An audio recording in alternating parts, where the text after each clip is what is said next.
Before Israel was a kingdom, before Jerusalem became its capital, before priests served in the temple and kings sat on David's throne, Israel was a family. Not a peaceful family, not a powerful family, and certainly not a family that looked capable of becoming one of the most important nations in biblical history. The 12 tribes of Israel would one day march through the wilderness under their own banners. They would cross the Jordan, inherit territories, fight wars, raise judges, crown kings, build a temple, and eventually divide into rival kingdoms. Names like Judah, Benjamin, Ephraim, Levi, and Manasseh would become more than family names. They would define geography, politics, worship, identity, and generations of conflict. But centuries before all of that, those tribal names began around the tents of one complicated household. At the center stood Jacob, the grandson of Abraham. And the story of Israel's tribes begins long before Jacob was called Israel. It begins with a promise.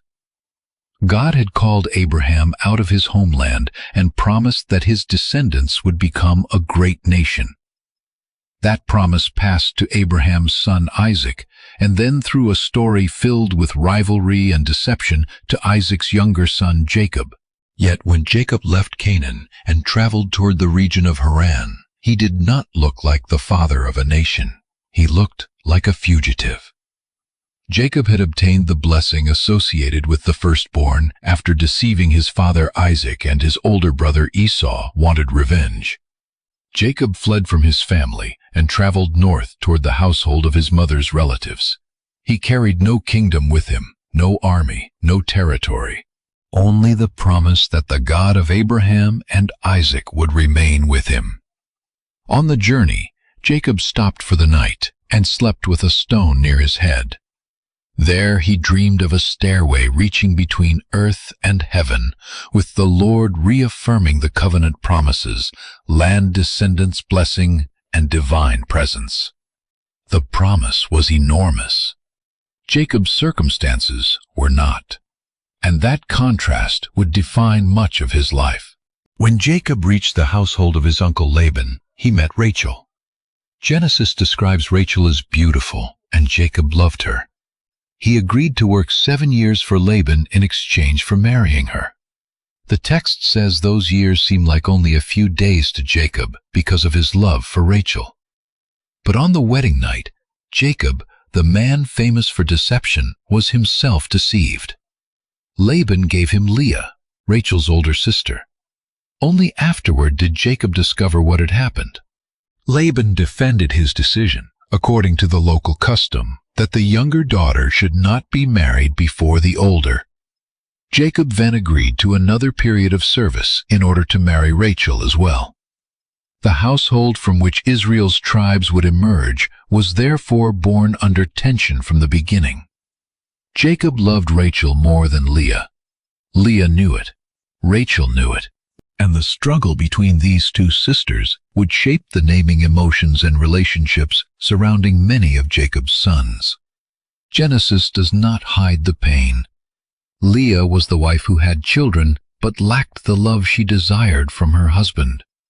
Rachel had Jacob's love, but initially could not conceive.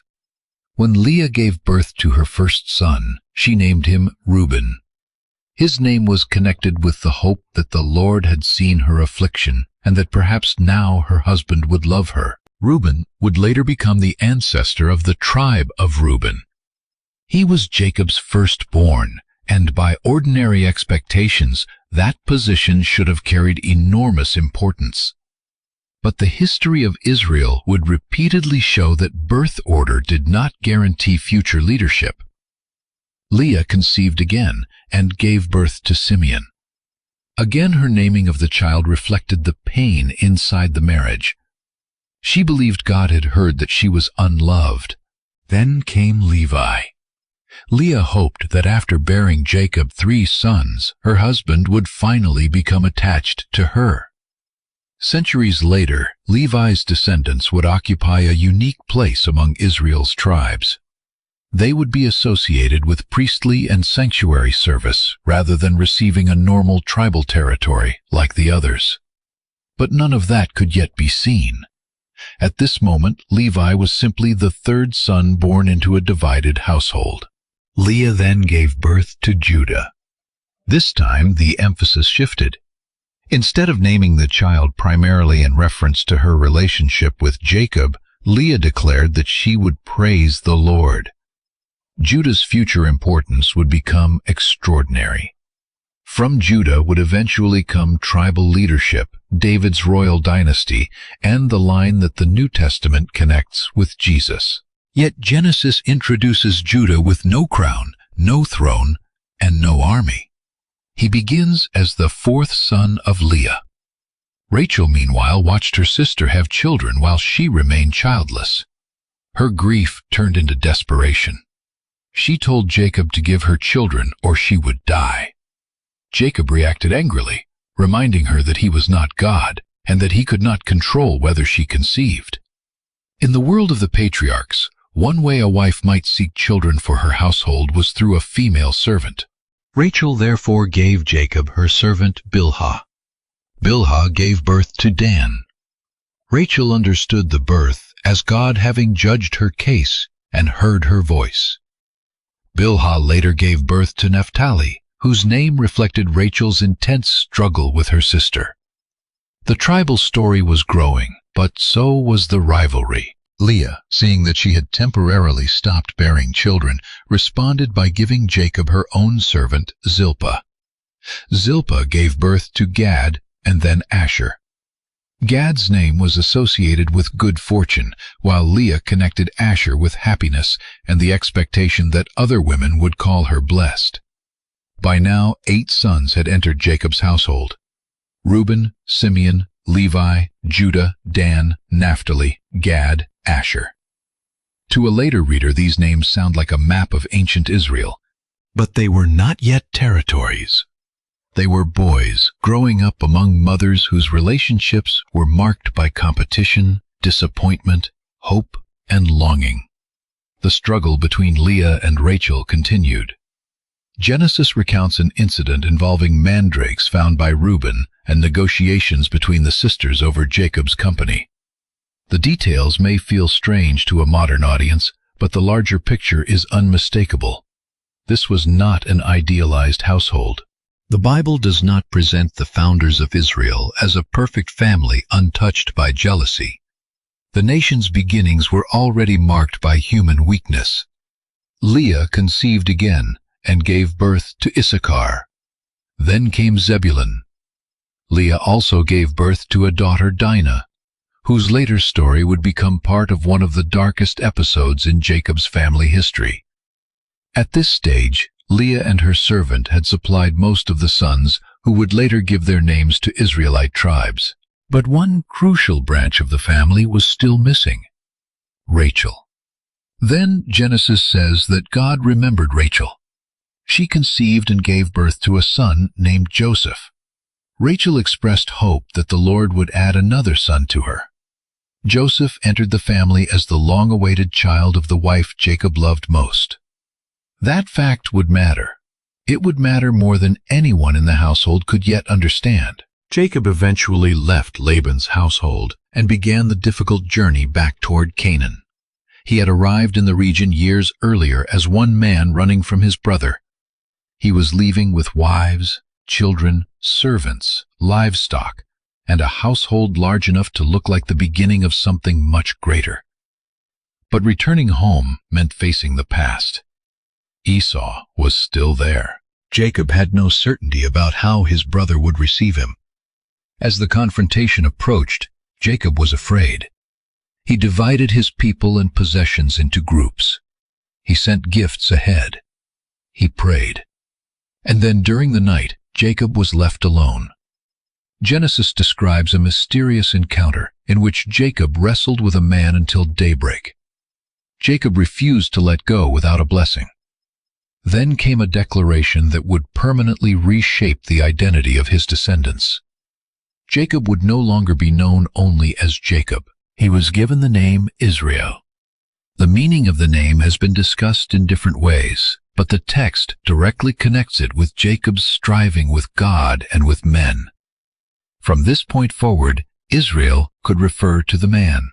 Later, it would refer to his descendants, then to a people, then to a kingdom. And after the monarchy divided, Israel would even become the political name most commonly associated with the northern kingdom.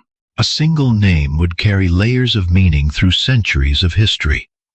But first, Jacob still had one more son to receive. After the family returned to Canaan, Rachel became pregnant again. Her labor was severe. As she was dying, she named the child Ben-Oni, often understood as son of my sorrow.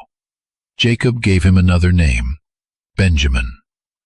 Rachel died and was buried on the road near Bethlehem. The long struggle that had begun with Leah and Rachel had now produced the sons from whom Israel's tribal identities would emerge. Jacob had 12 sons: Reuben, Simeon, Levi, Judah, Dan, Naphtali, Gad, Asher, Issachar, Zebulun, Joseph, Benjamin. But this familiar list requires an important warning. The later expression, 12 tribes of Israel, does not always function as a simple one-to-one list of these 12 sons. Levi would eventually have a special religious role and would not receive one continuous territorial inheritance like most of the other tribes. Joseph would later receive a double inheritance through his sons Ephraim and Manasseh. So, depending on the passage and the purpose of the list, the tribal names can be counted in different ways, while still preserving the symbolic and covenant structure of 12. That complexity would only become clear generations later. For now, the tribes existed only in the form of brothers. And these brothers were not united. The greatest fracture centered on Joseph. Jacob loved Joseph more than his other sons. Genesis connects this special affection with Joseph being a son of Jacob's old age. Jacob gave him a distinctive garment, traditionally described in English translations with expressions such as a richly ornamented robe or a coat of many colors. Whatever the garment looked like, precisely its social meaning within the family was unmistakable. Joseph was being singled out. His brothers noticed, and they hated him. The hostility deepened when Joseph began telling them about his dreams. In one dream, the brothers were binding sheaves in a field. Joseph's sheaf stood upright, while the others gathered around and bowed down to it. His brothers immediately understood the implication.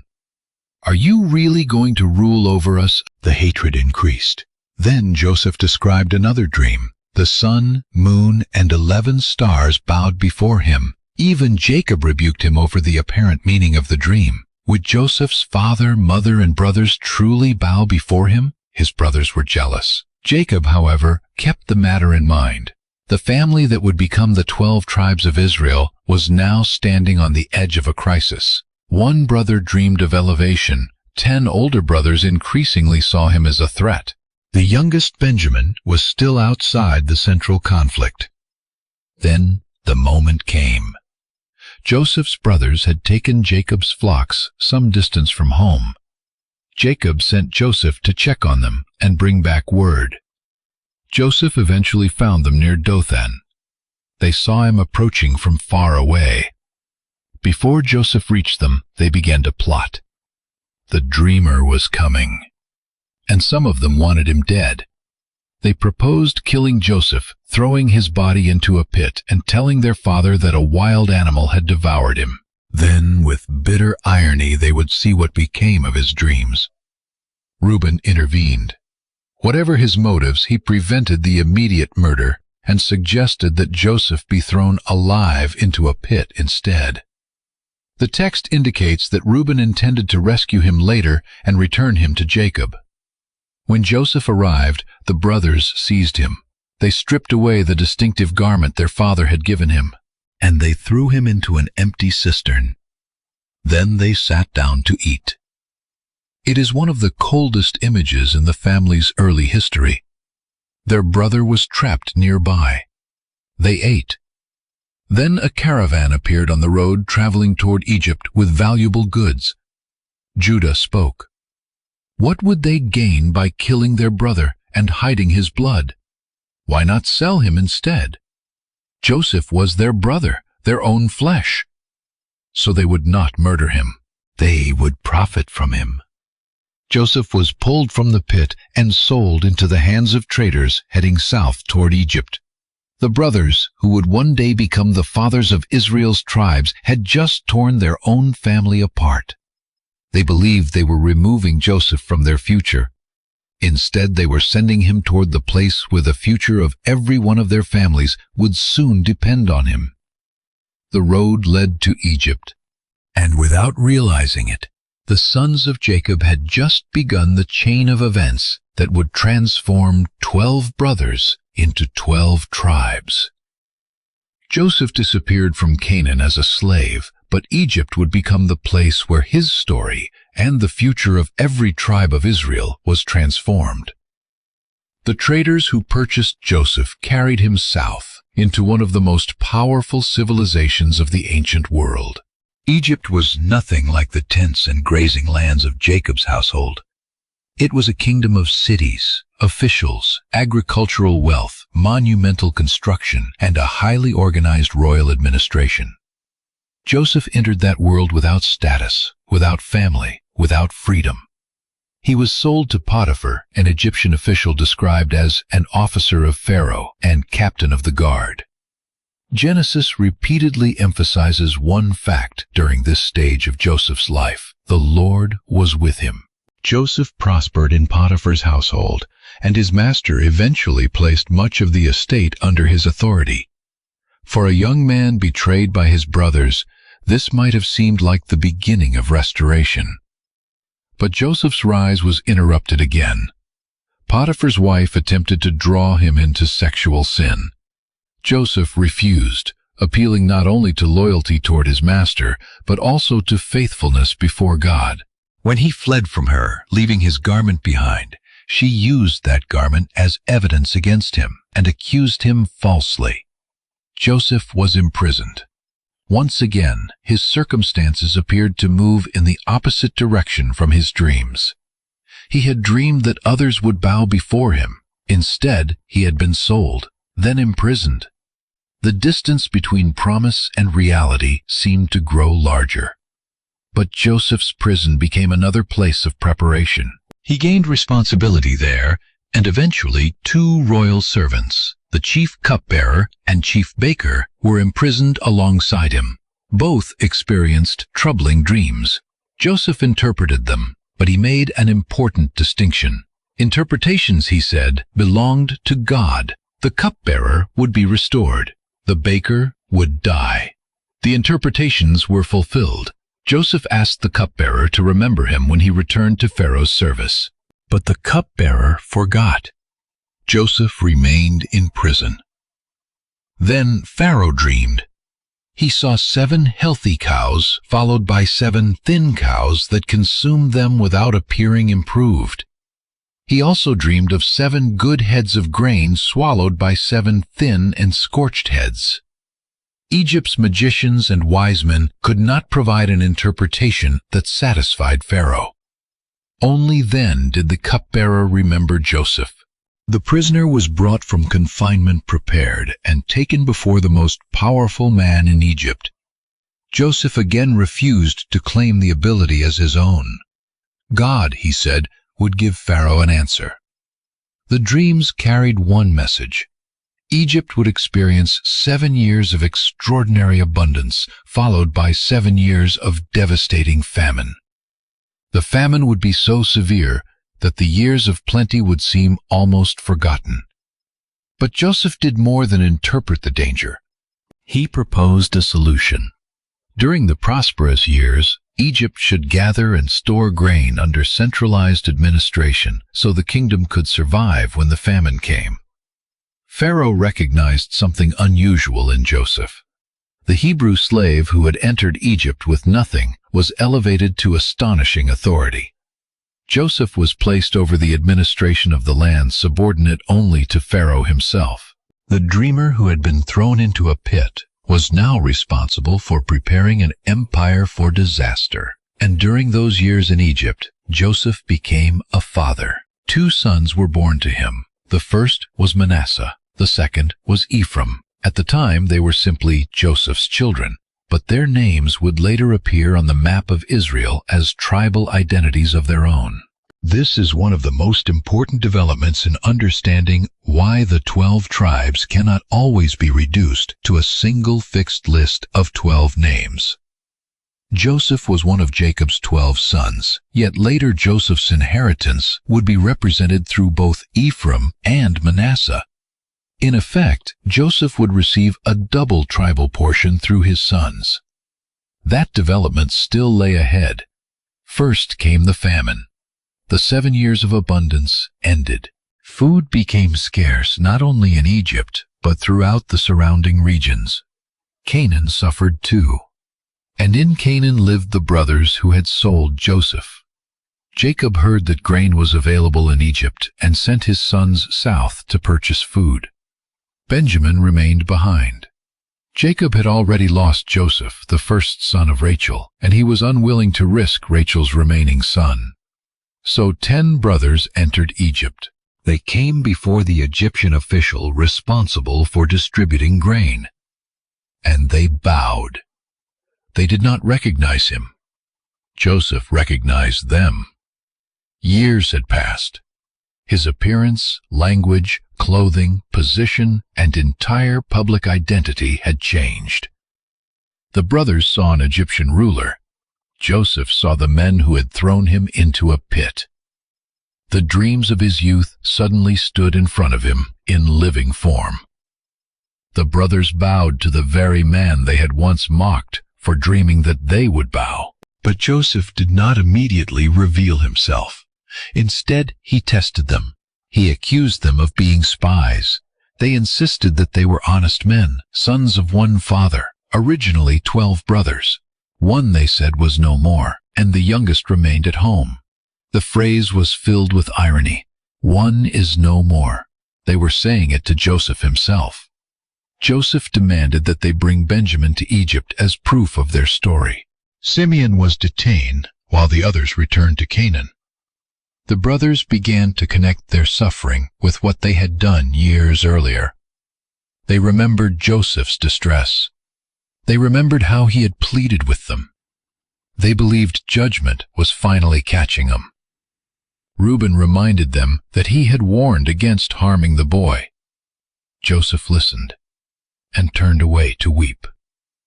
This was no simple revenge story. The question was whether these men had changed. Years earlier, they had sacrificed one son of Rachel to protect themselves.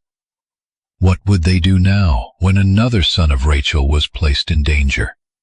Eventually, the famine became so severe that Jacob had no choice. The brothers had to return to Egypt, and Benjamin had to go with them.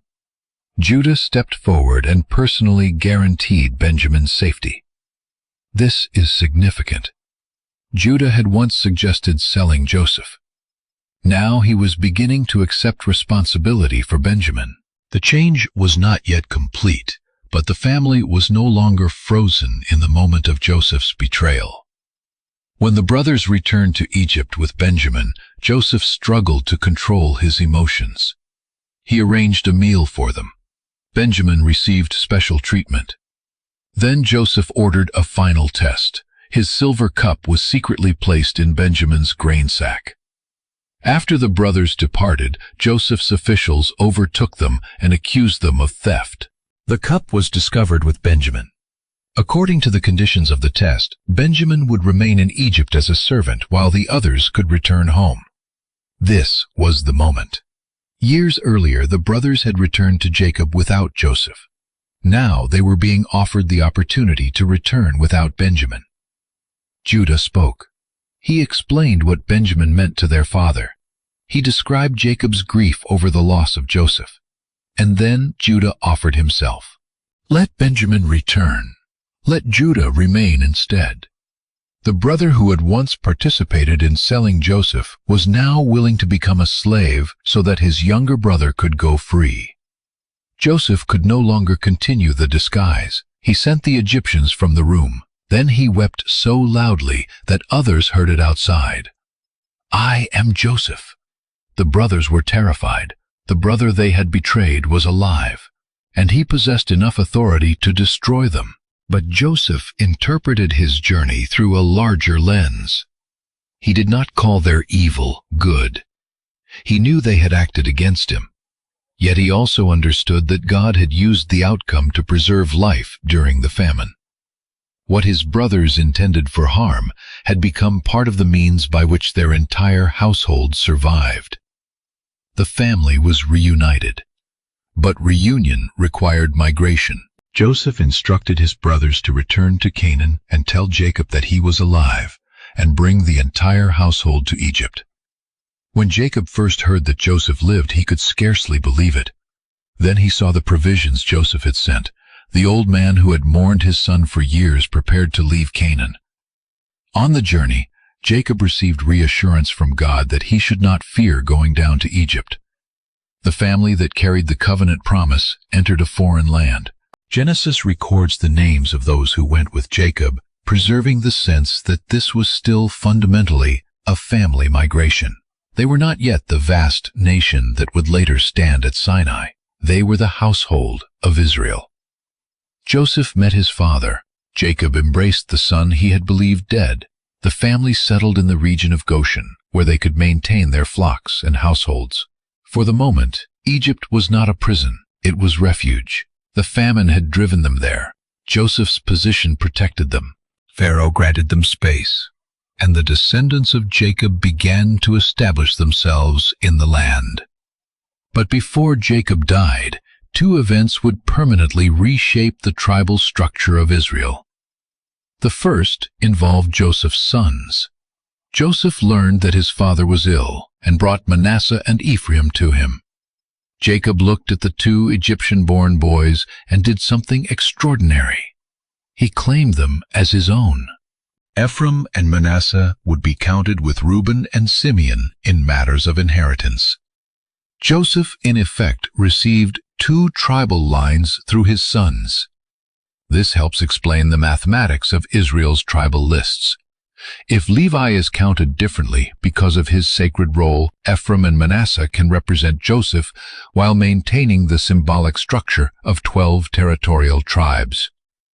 But Jacob did something else unexpected. Manasseh was the firstborn. Joseph therefore positioned the boys so Jacob's right hand would naturally fall upon Manasseh. Jacob crossed his hands. His right hand rested on Ephraim, the younger son. Joseph attempted to correct him. His father, he explained, was placing the greater blessing on the younger child. Jacob refused to change his hands. Manasseh would become a people and would be great, but Ephraim would become greater. Once again, Genesis overturned the assumption that the firstborn automatically received the greatest role. Isaac had been chosen over Ishmael, Jacob over Esau. Joseph had been elevated over older brothers, and now Ephraim was placed ahead of Manasseh. This pattern would echo into the political future of Israel. Ephraim would eventually become one of the most influential tribes of the northern territories. Joshua himself would come from Ephraim. Later, Jeroboam, the man who led the northern revolt against the house of David, would also be an Ephraimite. Eventually, the prophets could even use the name Ephraim as a way of speaking about the northern kingdom more broadly. A crossed pair of hands beside an old man's bed would have consequences far beyond that room. Then Jacob gathered his sons. His life was ending. He spoke over them in words preserved in Genesis 49. These sayings are sometimes called Jacob's blessings, although several include warning, judgment, or description rather than uncomplicated praise. They form one of the most important bridges between the brothers of Genesis and the tribes that later appear in Israel's national history. Reuben was the firstborn. He possessed dignity associated with that position. But Jacob declared that he would not excel because of serious sin within the family. The firstborn would not become the dominant tribe. Simeon and Levi were remembered together for their violence, especially the brutal response connected with the incident at Shechem. Jacob declared that they would be scattered in Israel. That statement would later take very different forms for the two tribes. Simeon's territory would eventually lie within the broader inheritance of Judah and would lose much of its separate political prominence. Levi would indeed be scattered, but in a transformed way. The Levites would live among the tribes in designated cities because of their religious responsibilities. The same language of scattering would unfold into very different histories. Then Jacob turned to Judah. The tone changed. Judah would be praised by his brothers. His hand would be on the neck of his enemies. His brothers would bow before him. Judah was compared with a lion, and most importantly for later biblical history, Jacob associated Judah with rulership. The precise interpretation of parts of this poetic blessing has generated considerable discussion, but the broad trajectory is clear within the biblical story.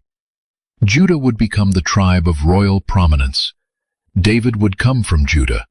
Jerusalem would become associated with David's house. And the New Testament would trace Jesus through this royal line. But none of that had happened yet. At Jacob's deathbed, Judah was still one brother among 12. The future kingly tribe had no king. Zebulun was associated with maritime or commercial imagery. Issachar was described with language suggesting strength, but also burden. Dan was associated with judging his people, though imagery of danger was also attached to him. Gad would face raiders, yet strike back. Asher was connected with rich food. Naphtali received imagery of freedom and beauty. Then Jacob spoke at length about Joseph. Joseph was pictured as fruitful and resilient despite attacks against him. The blessing emphasized strength, divine help, and abundance. Through Ephraim and Manasseh, Joseph's legacy would spread across substantial territory. Finally came Benjamin. Jacob portrayed him with fierce, warlike imagery. That, too, would echo through later history. Benjamin would produce formidable warriors. Israel's first king, Saul, would be a Benjaminite. And long afterward, the Apostle Paul would identify himself as belonging to the tribe of Benjamin. The words spoken over Jacob's sons were not a simple prediction chart in which every later event could be mapped mechanically onto a phrase. Biblical poetry must be handled with care, but Genesis clearly presents these final sayings as significant for the future identities of the tribes. The brothers were becoming more than brothers. Their names were becoming destinies carried by generations. Jacob died in Egypt. Joseph and his brothers carried him back to Canaan for burial in the ancestral tomb associated with Abraham and Isaac. Then they returned to Egypt. After Jacob's death, Joseph's brothers became afraid again. Perhaps they thought Joseph had delayed revenge only because their father was alive.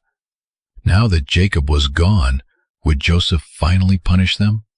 Joseph wept when he heard their fear. He reassured them. They had intended evil against him. God had intended the outcome for good, to preserve many lives. Joseph promised to provide for them and their children. The family remained in Egypt. Joseph lived long enough to see later generations. But he knew Egypt was not the final destination of Israel's story. Before he died, he spoke of the future. God would surely visit his people and bring them from Egypt to the land promised to Abraham, Isaac, and Jacob.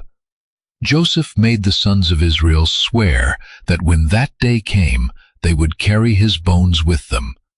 Then Joseph died. Genesis closes with one of the most powerful images in the entire story. Joseph, the man whose rise in Egypt had saved his family, was placed in a coffin in Egypt. The family had survived. The promise remained alive. But the people of Israel were now living outside the promised land. For the moment, Egypt had saved them. They had food, they had land, they had protection. They could grow, and grow they did. Years passed, then decades, then generations. Reuben, Simeon, Levi, Judah, Joseph, Benjamin, and the rest became ancestors remembered by households larger than anything they had known during their own lives. The names of 12 brothers began to become the names of tribes, and a small migrant family became a population large enough to attract the attention of Egyptian power. Then the political world changed. Joseph's generation disappeared. A new king arose over Egypt, who did not recognize what Joseph had once done for the kingdom.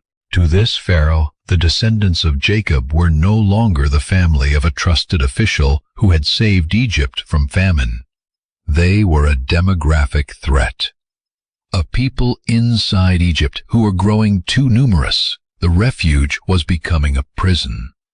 And the next transformation in the history of the 12 tribes would not begin with a palace promotion. It would begin with forced labor, fear, and the cry of an enslaved people waiting for deliverance.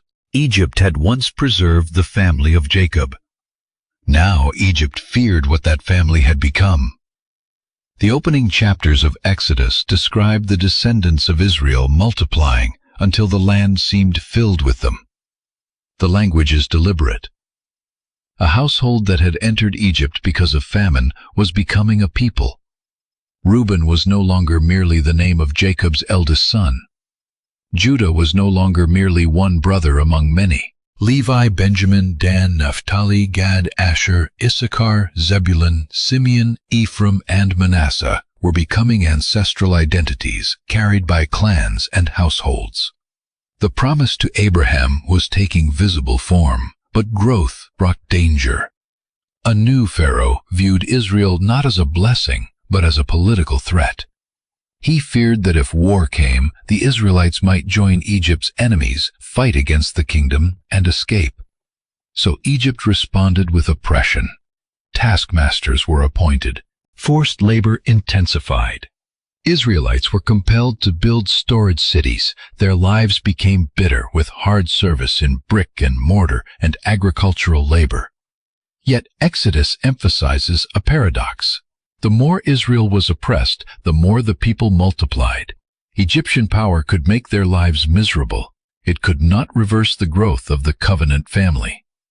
Pharaoh escalated. He ordered Hebrew midwives to kill newborn sons. When that failed, he commanded that Hebrew boys be thrown into the Nile. And in the middle of this campaign against Israelite children, a child was born from the tribe of Levi. His name would become Moses. His parents hid him as long as they could. Eventually, his mother placed him in a basket among the reeds of the Nile, while his sister watched from a distance. The river that had been turned into an instrument of death became the place where this child was preserved. Pharaoh's own daughter discovered him. She recognized that he was one of the Hebrew children. Yet she had compassion. Moses was raised within the world of Pharaoh's household, while still connected to the people whose sons Pharaoh had condemned. That divided identity would eventually become central to his life. As an adult, Moses saw an Egyptian beating a Hebrew.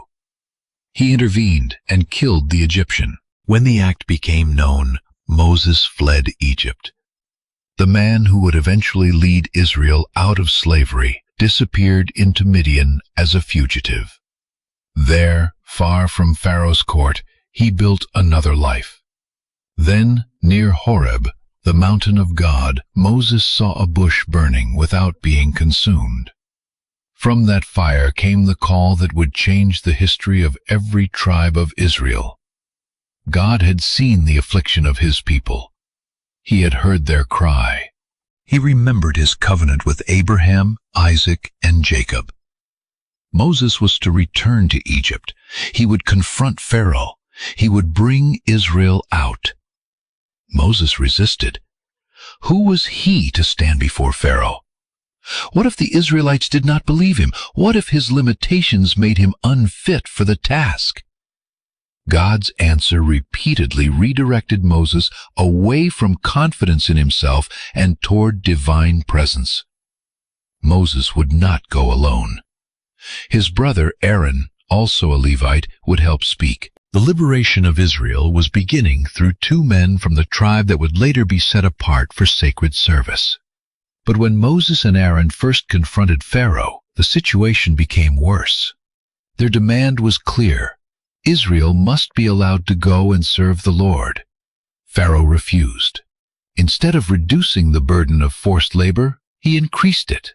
The Israelites had been required to produce bricks while receiving straw. Now they were told to gather their own straw without reducing the quota. The people blamed Moses and Aaron. Deliverance had been announced. Suffering intensified. This pattern matters in the history of Israel. The transformation from enslaved population to covenant nation did not happen in a single moment. It came through confrontation, judgment, fear, resistance, and repeated demonstrations that Pharaoh did not possess ultimate authority over the descendants of Jacob. The plagues followed. The Nile was struck, frogs spread through the land, gnats and flies came, livestock suffered, boils broke out, hail destroyed, locusts consumed what remained, darkness covered Egypt. Again and again Pharaoh resisted. The conflict was larger than a dispute over labor. Exodus presents it as a confrontation in which the God of Israel made his power known over Pharaoh and Egypt. Then came the final night. Israelite households were instructed to prepare a lamb to place its blood on their doorposts and eat a meal ready for departure. The event would be remembered as Passover. Death struck Egypt. The firstborn died. Pharaoh finally summoned Moses and Aaron. Israel could leave. After generations in Egypt, the descendants of Jacob walked out. They departed not as 12 independent migrations, but as one people. Yet their tribal identities had not disappeared. They were one Israel, made of distinct ancestral houses. And they carried something with them that connected the Exodus directly back to Genesis: the bones of Joseph. Long before Joseph had made the Israelites swear that when God brought them out of Egypt, they would take his remains with them, now his coffin was no longer waiting for a future generation. The promise had begun to move. Egypt soon regretted letting Israel go. Pharaoh sent chariots after them. The Israelites found themselves trapped between Egyptian forces and the sea. Panic spread. Some accused Moses of bringing them into the wilderness to die. But the sea opened. Israel crossed. The Egyptians pursued. The waters returned. The army that had represented the power of Egyptian bondage was overwhelmed. On the far shore, Moses and the Israelites sang. Miriam, Moses' sister, led women with tambourines. The people who had entered Egypt as Jacob's household had come out as a liberated nation. But freedom from Pharaoh did not automatically make them ready to live as a covenant people. That would require a different transformation. Israel entered the wilderness. Very quickly, hunger, thirst, and uncertainty exposed how deeply Egypt still shaped their expectations. They complained for water. They remembered food in Egypt. They feared starvation. They questioned Moses. Yet they were being led toward Sinai. The mountain would become the place where Israel's identity was defined in a way slavery never could. At Sinai, God declared what he had done before telling Israel how they were to live. He had brought them out of Egypt. Now they were called into covenant. The commandments given there were not merely private religious instructions for isolated individuals themselves. They formed part of the constitution of a people. Israel was to worship the Lord rather than other gods. They were to reject idols. They were to honor God's name. They were to order their time, households, justice, property, and community life according to covenant obligations. The descendants of 12 brothers were being shaped into a nation. A sanctuary was also commanded. The tabernacle would stand at the center of Israel's camp as the sacred tent associated with God's presence among his people. And here the tribe of Levi began to take on the distinctive role that would eventually separate it from the normal territorial pattern of Israel. Aaron and his sons were appointed to the priesthood, but the broader tribe of Levi also received responsibilities associated with the tabernacle. Different Levitical clans would care for different elements of the sanctuary and its transport. This was not yet the system of cities that would later exist inside Canaan, but the direction was already clear. Levi would not develop like Judah, Ephraim, Benjamin, or the other land-holding tribes. Its inheritance would be connected in a special way with service to the Lord. This becomes especially important when the book of Numbers begins organizing Israel. Numbers opens with a census. The tribes were counted for military and organizational purposes. The census listed the descendants of Reuben, Simeon, Gad, Judah, Issachar, Zebulun, Ephraim, Manasseh, Benjamin, Dan, Asher, and Naphtali.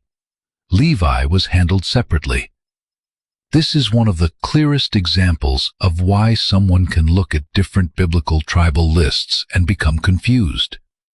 If Joseph appears through Ephraim and Manasseh, Joseph's single name becomes two tribal names. If Levi is then excluded from the military territorial count because of sacred service, the structure returns to 12. The number 12 therefore remains central, even while the names serving that structure may differ according to context.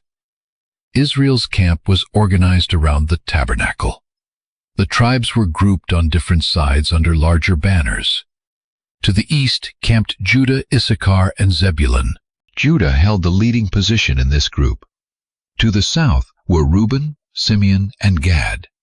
To the west were Ephraim, Manasseh, and Benjamin. To the north were Dan, Asher, and Naphtali. The Levites camped around the tabernacle itself. This physical arrangement communicated something about Israel's new identity. The tribes were distinct. They had their own leaders, their own genealogical lines, their own fighting men, their own places in the marching order. But the sanctuary stood at the center. Israel was not supposed to be 12 unrelated nations traveling in the same direction. They were 12 interconnected tribal communities ordered around one covenant. When the camp moved, it moved according to an established sequence. When it rested, the tribes occupied assigned positions. The wilderness was turning ancestry into national structure. But organization did not eliminate conflict. One of the earliest internal crises concerned a golden calf. While Moses remained on the mountain, the people pressured Aaron to make a visible object of worship. The result was catastrophic. Israel had barely entered covenant before violating it. When Moses came down and saw the calf and the celebration, judgment followed. The Levites rallied to Moses during the crisis. This episode became another step in the developing identity of Levi. The tribe descended from a man once associated with violent action at Shechem was now increasingly associated with zealous loyalty within Israel's covenant system. Later, another dramatic challenge arose from within the Levitical world itself. Korah, a Levite, joined with Dathan and Abiram from Reuben, along with other leaders, in rebellion against Moses and Aaron. Their complaint centered on authority. Why should Moses and Aaron elevate themselves over the assembly? The crisis reveals something easy to miss when the 12 tribes are treated only as names on a map. Tribal identity affected politics. Reuben was Jacob's firstborn tribe, yet leadership had not developed around Reuben. Levi possessed sacred responsibilities, but the priesthood belonged specifically to Aaron's line. Judah was beginning to receive prominence. Ephraim would later rise dramatically. The structure of Israel contained potential points of competition. The rebellion of Korah ended in severe judgment, reinforcing distinctions in sacred responsibility that Israel was not free to redefine according to ambition. But an even greater crisis soon threatened the future of the entire nation. Israel approached the land of Canaan. For generations, the promise of land had been connected with Abraham, Isaac, and Jacob. Joseph had died believing Israel would return there. Moses had confronted Pharaoh to lead them toward it. The tribes had been organized for the journey. Now they stood close enough to send representatives into the land. 12 men were chosen, one from each tribe involved in the expedition. Among them were Caleb, representing Judah, and Hoshea, son of Nun, from Ephraim, whom Moses called Joshua. The spies entered Canaan. They saw fertile land. They brought back fruit. They also saw fortified cities and powerful inhabitants. When they returned, the report divided Israel. The land was indeed fruitful, but 10 of the scouts emphasized the danger. The people there seemed too strong. The cities were fortified. Israel appeared incapable of winning. Caleb urged the people to go up and take possession of the land. Joshua joined him in insisting that Israel should not rebel against the Lord or fear the inhabitants. But the congregation listened to fear. The people wept. They asked why they had been brought this far only to die by the sword. Some wanted to choose another leader and return to Egypt. This was more than anxiety about military strategy. The generation that had watched the plagues cross the sea, received manna, stood at Sinai and organized under tribal banners, now refused to trust the promise that had brought them there. The journey from slavery to nationhood reached its darkest point. Israel had left Egypt, but emotionally, Egypt had never fully left Israel. They had repeatedly looked backward whenever the future required trust. Now, standing near the very land promised to their ancestors, they rejected the opportunity to enter it. Judgment followed. The generation counted for war would not become the generation that conquered Canaan. Israel would wander. Their children would enter the land instead. The promise was not canceled, but the generation that had walked out of Egypt would largely die before seeing its fulfillment. Only Joshua and Caleb among the faithful scouts were singled out to survive into the coming conquest. And the tribal significance of those 2 men is striking. Caleb represented Judah. Joshua represented Ephraim, 2 tribes that would one day become dominant in the southern and northern political worlds of Israel, now stood symbolically together at the border, represented by men who believed Israel should move forward. But the nation turned back. The wilderness years continued. A second generation grew up under tents rather than Egyptian roofs. They buried parents who remembered slavery. They inherited stories of the sea, Sinai rebellion, judgment, and promise. The tribal structure also endured. Another census would eventually count the new generation preparing to enter Canaan. The numbers changed, the people changed, but the names remained. Reuben, Simeon, Gad, Judah, Issachar, Zebulun, Ephraim, Manasseh, Benjamin, Dan, Asher, Naphtali, and Levi counted separately according to its distinctive calling. But before the Jordan was crossed, another development changed the future map of the tribes. Israel began taking territory east of the Jordan. The kingdoms of Sihon and Og were defeated. The lands were valuable for livestock. Then the tribes of Reuben and Gad, together with half the tribe of Manasseh, approached Moses. They wanted their inheritance on the eastern side of the Jordan, rather than inside the main body of Canaan to the west.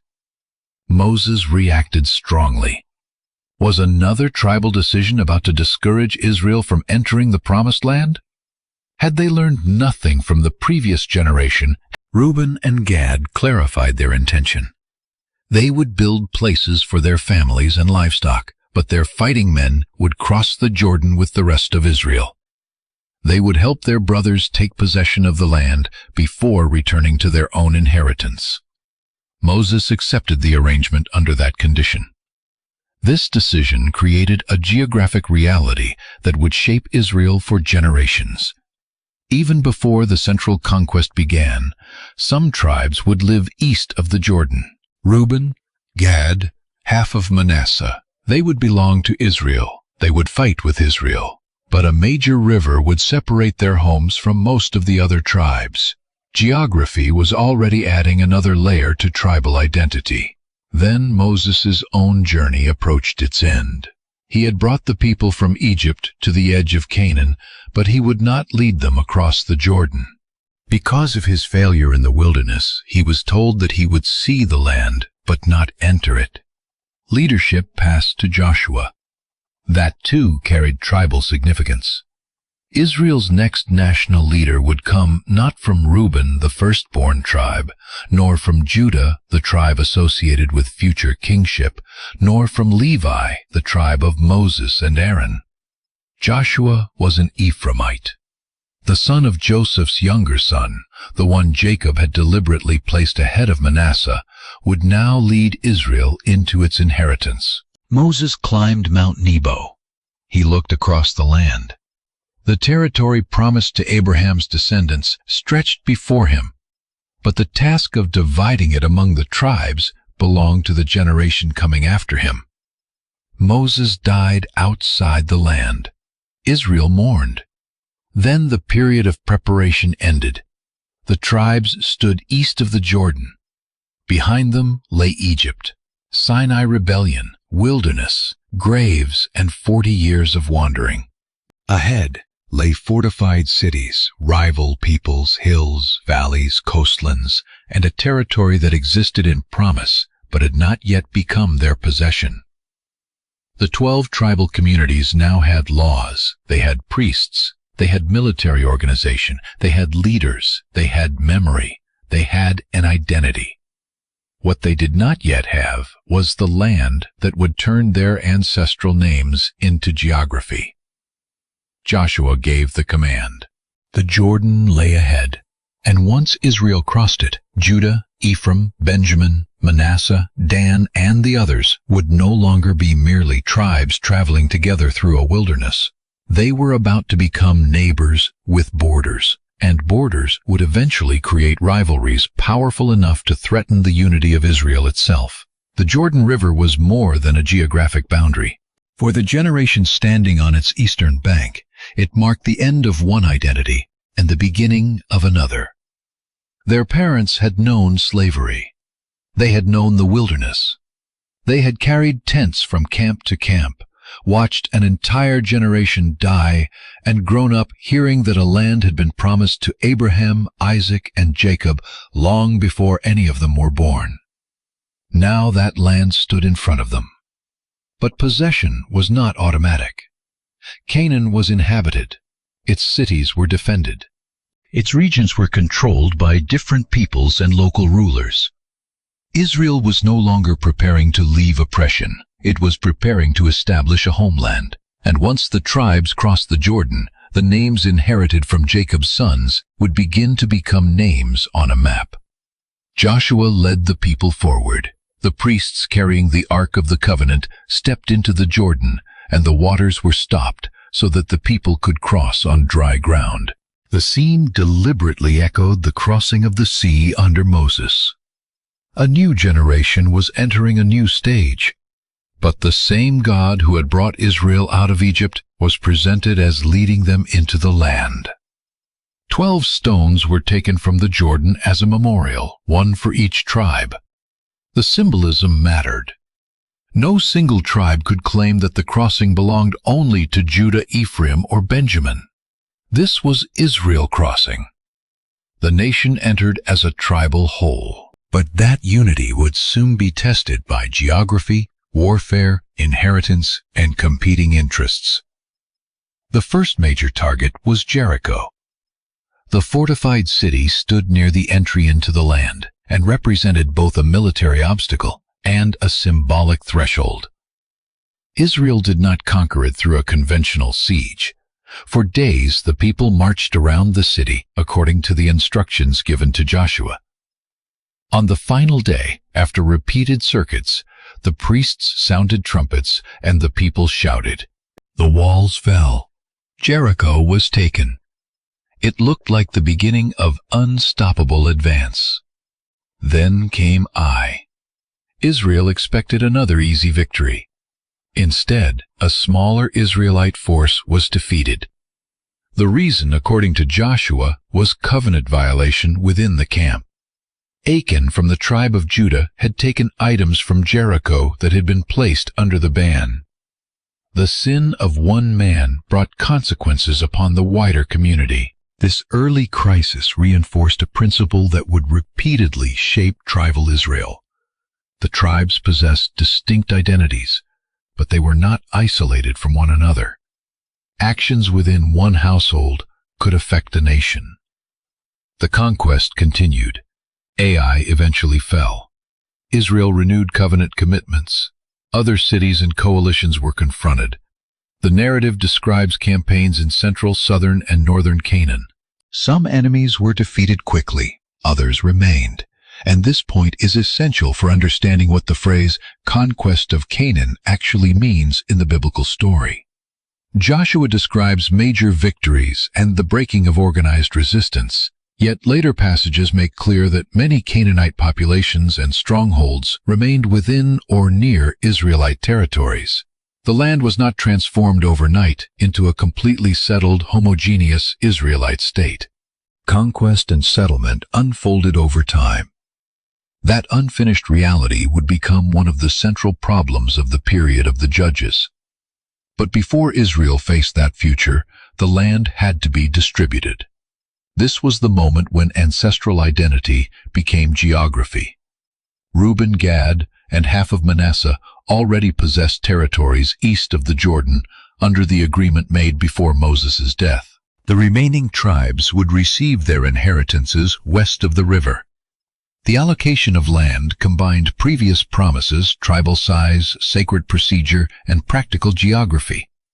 Some tribes received broad territories, some received smaller ones. Some occupied fertile highlands, others faced coastal or northern populations they would struggle to displace.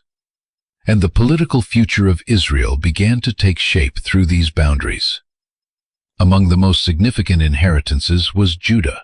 Judah received a large territory in the south. Its lands included hill country, wilderness areas, and regions extending toward the southern boundaries of Canaan. Caleb, the faithful scout from Judah, received Hebron and its surrounding area as a special inheritance. This connected the tribe with one of the oldest places in the patriarchal story. Hebron was associated with Abraham, Sarah, Isaac, Rebekah, Jacob, and Leah.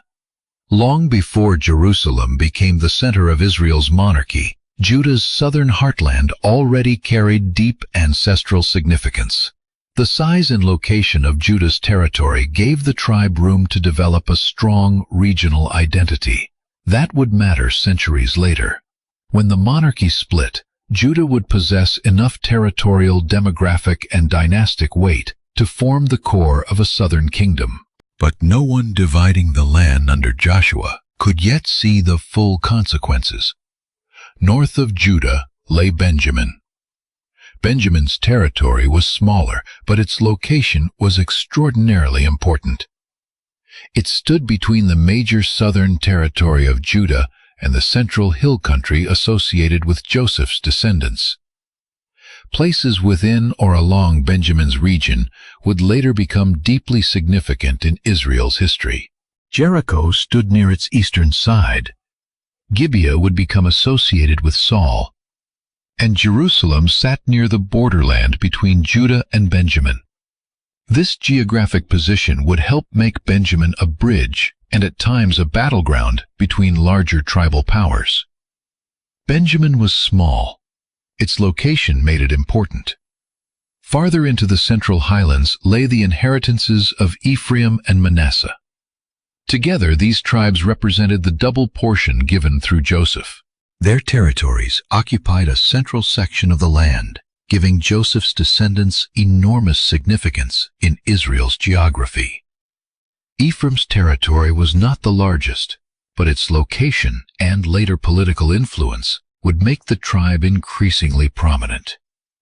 Joshua himself was an Ephraimite. The sanctuary at Shiloh would later stand within the broader Ephraimite region for an important period. and generations afterward, when the northern tribes broke away from David's dynasty, their first king would be Jeroboam of Ephraim. The tribe's prominence would become so great that prophets sometimes used Ephraim almost as shorthand for the northern kingdom. Manasseh was different in one remarkable way. Its inheritance existed on both sides of the Jordan. Half the tribe had settled east of the river. The other half received territory west of it. One family descended from Joseph, therefore stretched across a major geographic boundary. This made Manasseh one of the largest and most dispersed tribal inheritances. It also reveals why Israel's later politics cannot be understood as a perfectly neat map. Tribal populations, cities, families, and loyalties did not always fit into simple borders. The central region therefore became heavily associated with Joseph's descendants. The south increasingly belonged to Judah and Benjamin. Already the broad outlines of a future north-south political tension were visible in geography. Yet many other tribes were receiving their own places. Simeon received towns within the territory of Judah. This arrangement is especially significant in light of Jacob's final words. Simeon did not develop into a dominant, clearly separated territorial power like Judah or Ephraim. Its inheritance lay within the larger southern tribal space. Over time, Simeon's independent prominence diminished. The tribe remained part of Israel's story, but geography worked against the development of a strong, separate kingdom or regional center. Zebulun received territory in Lower Galilee. Issachar occupied land that included fertile areas connected with the Jezreel Valley. This region was agriculturally valuable but strategically exposed. Armies moving through the land often used major routes near the valley, which meant that fertility could bring both wealth and vulnerability. Asher received territory toward the western and northwestern regions near the Mediterranean coast. Its inheritance touched areas known for agricultural richness. Naphtali occupied northern territory around the Galilean region. Dan initially received land farther south, west of Benjamin, and near Philistine territory. This inheritance created an immediate problem. The Danites struggled to possess the area fully. Powerful populations already occupied the region, and pressure from the Philistines would become increasingly important. Later part of Dan would migrate far to the north and establish a new center there. This relocation would become one of the clearest examples of a tribe whose actual history did not remain confined to its original allotment. And then there was Levi. Levi did not receive one continuous tribal territory. This was not an accidental omission. The Levites had been set apart for sacred responsibilities. Instead of a single province, they received cities scattered throughout the territories of the other tribes, along with surrounding pasture lands. This fulfilled the distinctive trajectory that had begun in the wilderness. Levi would exist within Israel without functioning like a normal land-holding tribe. The descendants of Aaron, a Levitical line, carried priestly responsibilities. Other Levites served in roles connected with worship and the sanctuary. Their dispersal had another effect. The presence of Levites across the tribal landscape meant that religious service was not confined to one tribe's homeland, even though later worship would become increasingly centered on Jerusalem. The tribal map was therefore more complex than 12 clean blocks of land. Joseph appeared as Ephraim and Manasseh. Levi appeared through scattered cities. Simeon existed within Judah's larger inheritance. Manasseh straddled both sides of the Jordan. Dan would later shift part of its population northward. The 12 tribes represented a covenant structure, not a simple political map frozen forever in one configuration. The book of Joshua then describes the assembly gathering at Shiloh. The tabernacle was established there. For a time, Shiloh became the major sanctuary center of Israel. Its location in the central hill country placed it within the sphere of Ephraim. This added religious significance to a tribe already gaining political importance. But Shiloh was not a royal capital. Israel had no human king, no permanent national palace, no centralized bureaucracy like Egypt. The tribes possessed territories, elders, clans, military obligations, and covenant institutions. Joshua provided national leadership. But what would happen when Joshua was gone? Before that question came fully into view, another crisis almost caused civil war. The eastern tribes, Reuben, Gad, and half Manasseh, had fulfilled their promise. Their warriors had crossed the Jordan and fought alongside their brothers during the conquest. Now Joshua released them to return to their families and possessions east of the river.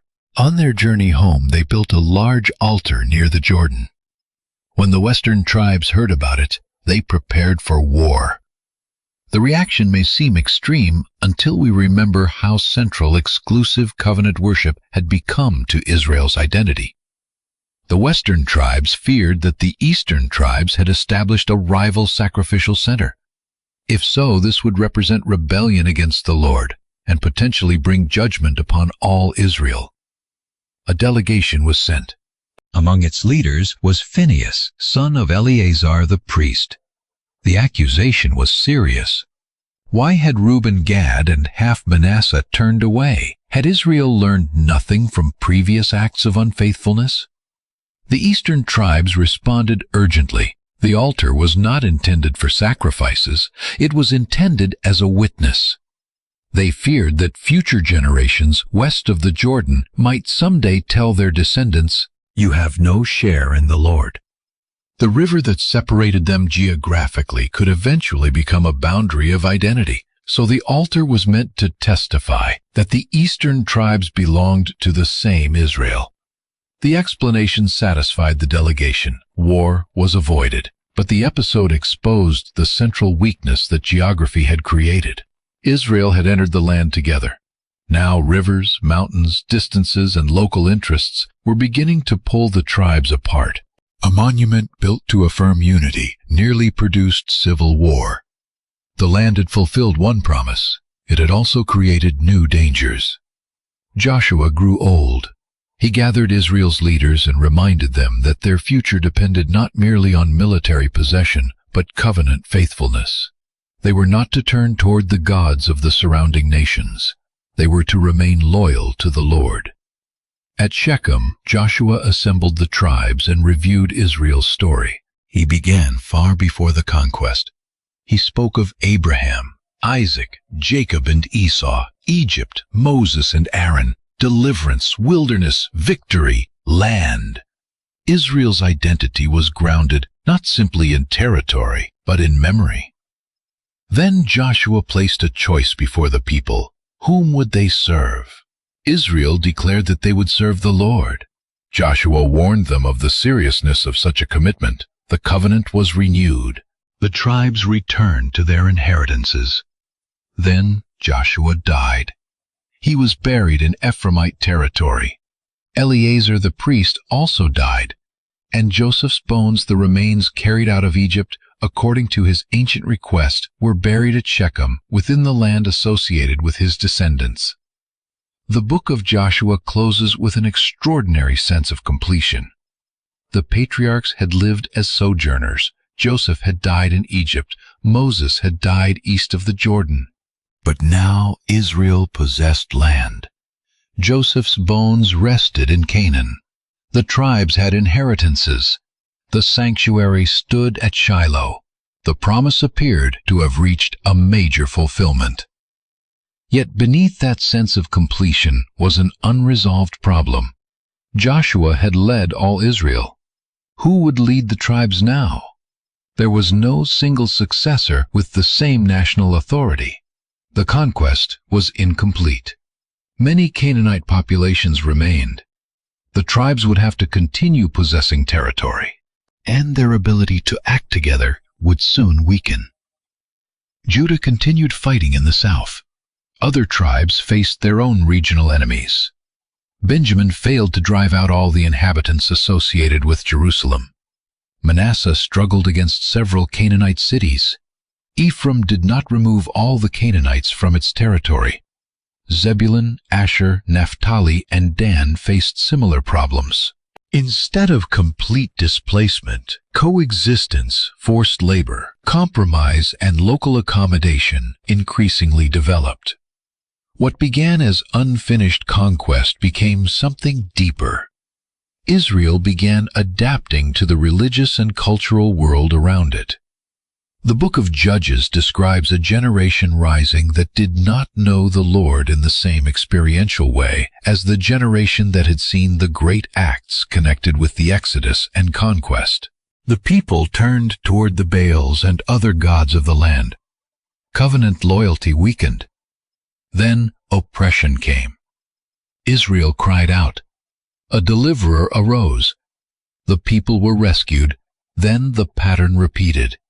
But these deliverers, later called judges, were rarely kings over all 12 tribes. They were often regional leaders responding to regional crises. A judge might save tribes in one part of the country, while distant tribes remained largely outside the conflict. This meant that Israel's geography began producing fragmented experience. A threat to Naphtali might not feel immediately like a threat to Judah.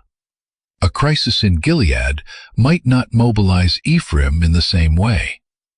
A Philistine attack against Dan or Judah could develop independently of struggles in the north. The nation still confessed one covenant, but politically, Israel increasingly functioned like a loose tribal confederation. And the first major example came from a powerful Canaanite enemy in the north. Jabin, described as a king of Canaan, and Sisera, commander of his army, oppressed Israel. His force possessed iron chariots, terrifying weapons in terrain where they could be effectively deployed. The oppression lasted for years. Then a prophetess and judge named Deborah summoned Barak of Naphtali. She delivered the command that troops from Naphtali and Zebulun should gather. The confrontation would center in the north. Not all tribes participated equally. The Song of Deborah later praised those who came and criticized those who stayed away. Ephraim appeared. Benjamin appeared. Machir, associated with Manasseh, appeared. Zebulun and Naphtali risked their lives. But Reuben hesitated among the sheepfolds. Gilead remained beyond the Jordan. Dan stayed near the ships. Asher remained by the coast. This ancient poem provides one of the clearest windows into the reality of tribal Israel. They were one people. But when danger came, each tribe could make its own calculation. Would it fight? Would it stay home? Was this really its war? Israel had inherited one land. It did not yet possess one political will. Barak's forces confronted Sisera. The Canaanite army collapsed. Sisera fled on foot and ultimately died at the hands of Jael. The victory brought relief, but the larger problem remained. Israel could defeat an enemy and still fail to become united. Another threat would come, another judge would rise, another group of tribes would respond, and every cycle would reveal the same weakness. The land had been divided among the tribes. Soon the tribes themselves would begin to divide against one another. The most dangerous enemy to Israel would no longer always be outside its borders. Sometimes it would carry the name of a brother. Israel had entered Canaan as one people. But during the age of the judges, that unity became increasingly fragile. The tribes shared ancestors, covenant traditions, sacred memories, and a common identity rooted in Jacob. Yet they did not possess a permanent central government capable of coordinating every crisis. Instead, different regions often faced different enemies, and local deliverers arose in response.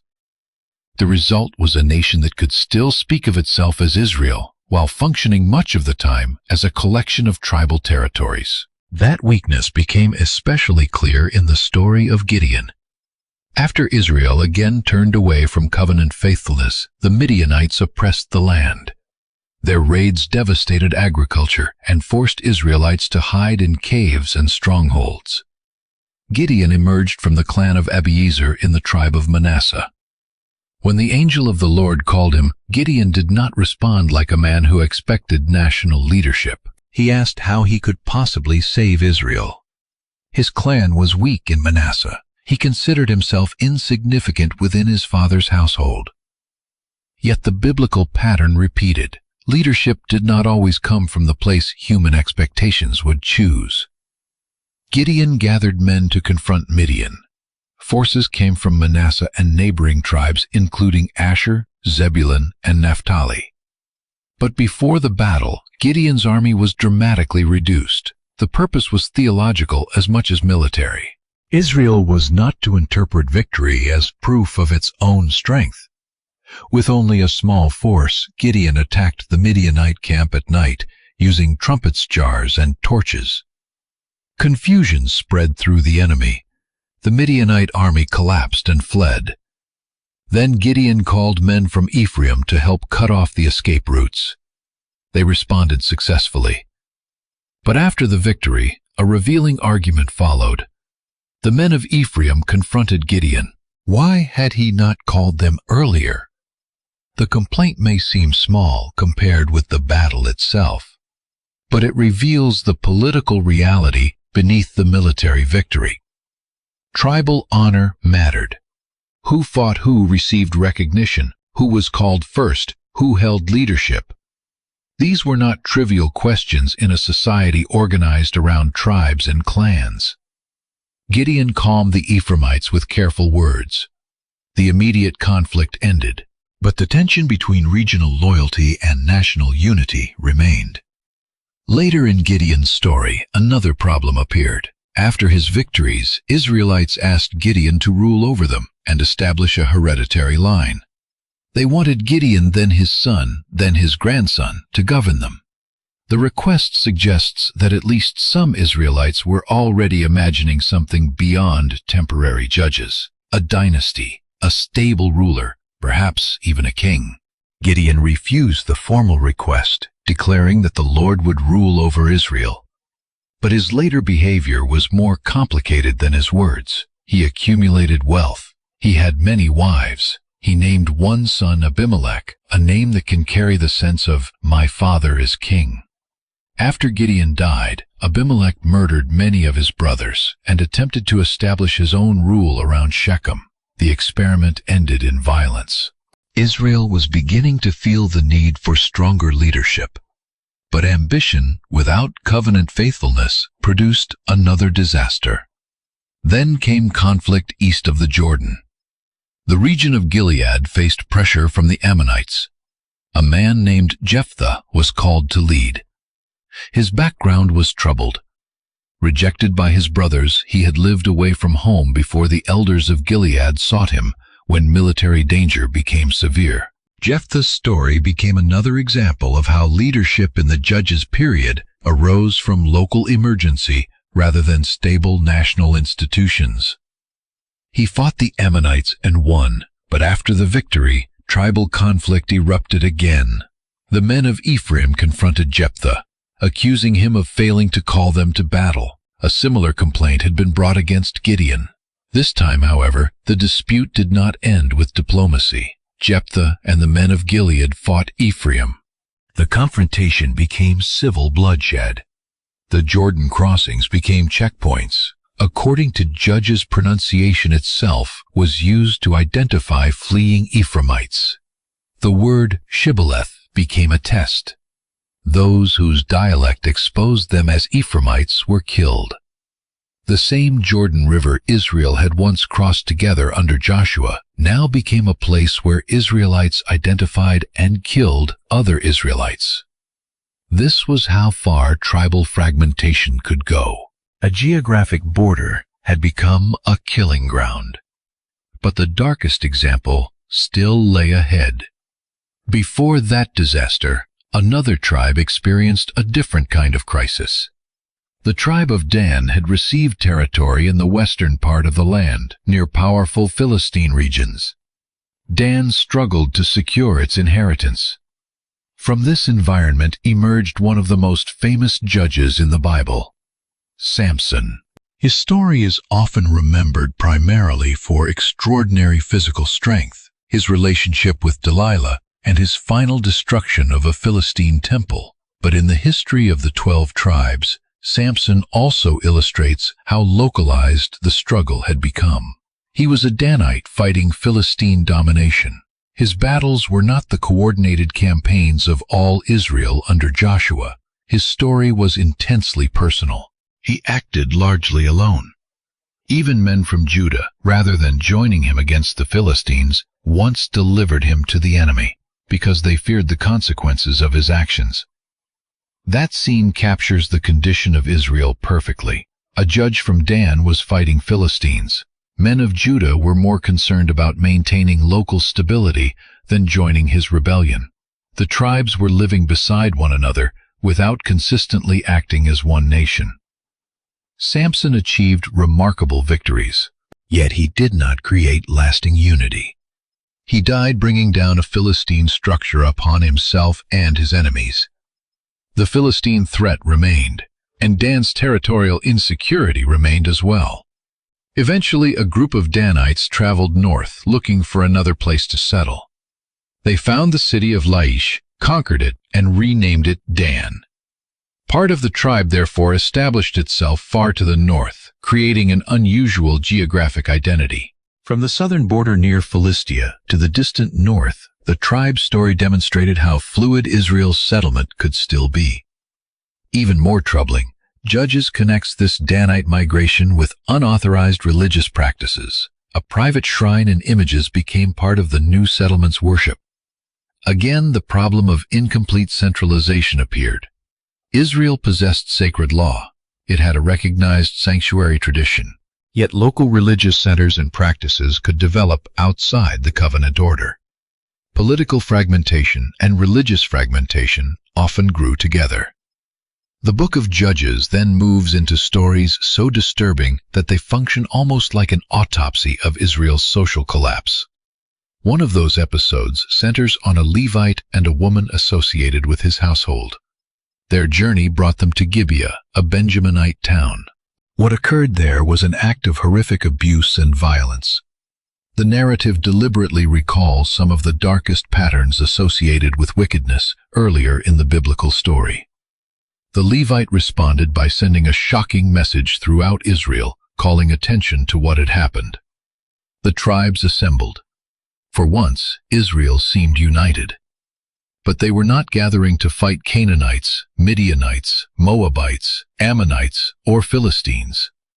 They were gathering against Benjamin. The tribes demanded that the guilty men of Gibeah be handed over for judgment. Benjamin refused. Instead, Benjamin mobilized for war. The tribe was small, but its warriors had a formidable reputation. Judges describes highly skilled fighters, including left-handed slingers capable of remarkable accuracy. Now those warriors faced their own brothers. Israel asked which tribe should go first. The answer was Judah. The tribe that would later produce David and the royal dynasty led the initial assault. But the first attacks against Benjamin ended badly. Israel suffered heavy losses. The tribes wept. They sought the Lord. They attacked again. More Israelites died. Only after further mourning, fasting, and inquiry did the battle finally turn. Benjamin's forces were devastated. Cities were struck. The tribe was reduced to a small surviving remnant. Then Israel realized what had happened. One of the 12 tribes was close to disappearing. The nation that had been formed from Jacob's 12 sons had nearly erased the descendants of his youngest son. The tribes mourned. They asked how a tribe could vanish from Israel. But the measures they took to preserve Benjamin introduced further violence and moral complexity. The ending of Judges offers no clean, heroic resolution. That is precisely the point. The book closes with Israel alive but deeply fractured. The land still existed. The tribes still existed. The covenant identity still existed. But the society was breaking from within. The recurring summary of the period explains the political condition. Israel had no king. People repeatedly did what seemed right in their own eyes. That statement does not mean that monarchy itself would automatically solve Israel's spiritual problems. Later kings would prove that centralized power could produce its own corruption. But within the narrative of Judges, the absence of stable national leadership is impossible to ignore. Each tribe had its own territory. Each region could face its own enemies. Each clan could pursue its own interests. Some tribes answered military calls, others stayed home. Disputes over honor became battles. Religious practices became decentralized, and eventually Benjamin nearly disappeared in civil war. Israel needed more than shared ancestry. It needed a way to live as one people. Yet while Judges paints a dark picture, another biblical story quietly preserves a different side of tribal history. The book of Ruth begins during the days when the Judges ruled. A famine drove a family from Bethlehem in Judah into Moab. The husband, Elimelech, died. His sons died. His widow, Naomi, eventually returned to Bethlehem with her Moabite daughter-in-law, Ruth. Ruth's story might appear small beside wars and tribal conflicts, but its consequences would become enormous. Ruth committed herself to Naomi and to Naomi's God. In Bethlehem, she encountered Boaz, a relative connected with Naomi's family. Their marriage eventually produced a son named Obed. Obed became the father of Jesse. Jesse became the father of David. While tribal Israel appeared to be tearing itself apart, the line of the future king was quietly taking shape in Judah. The contrast is striking.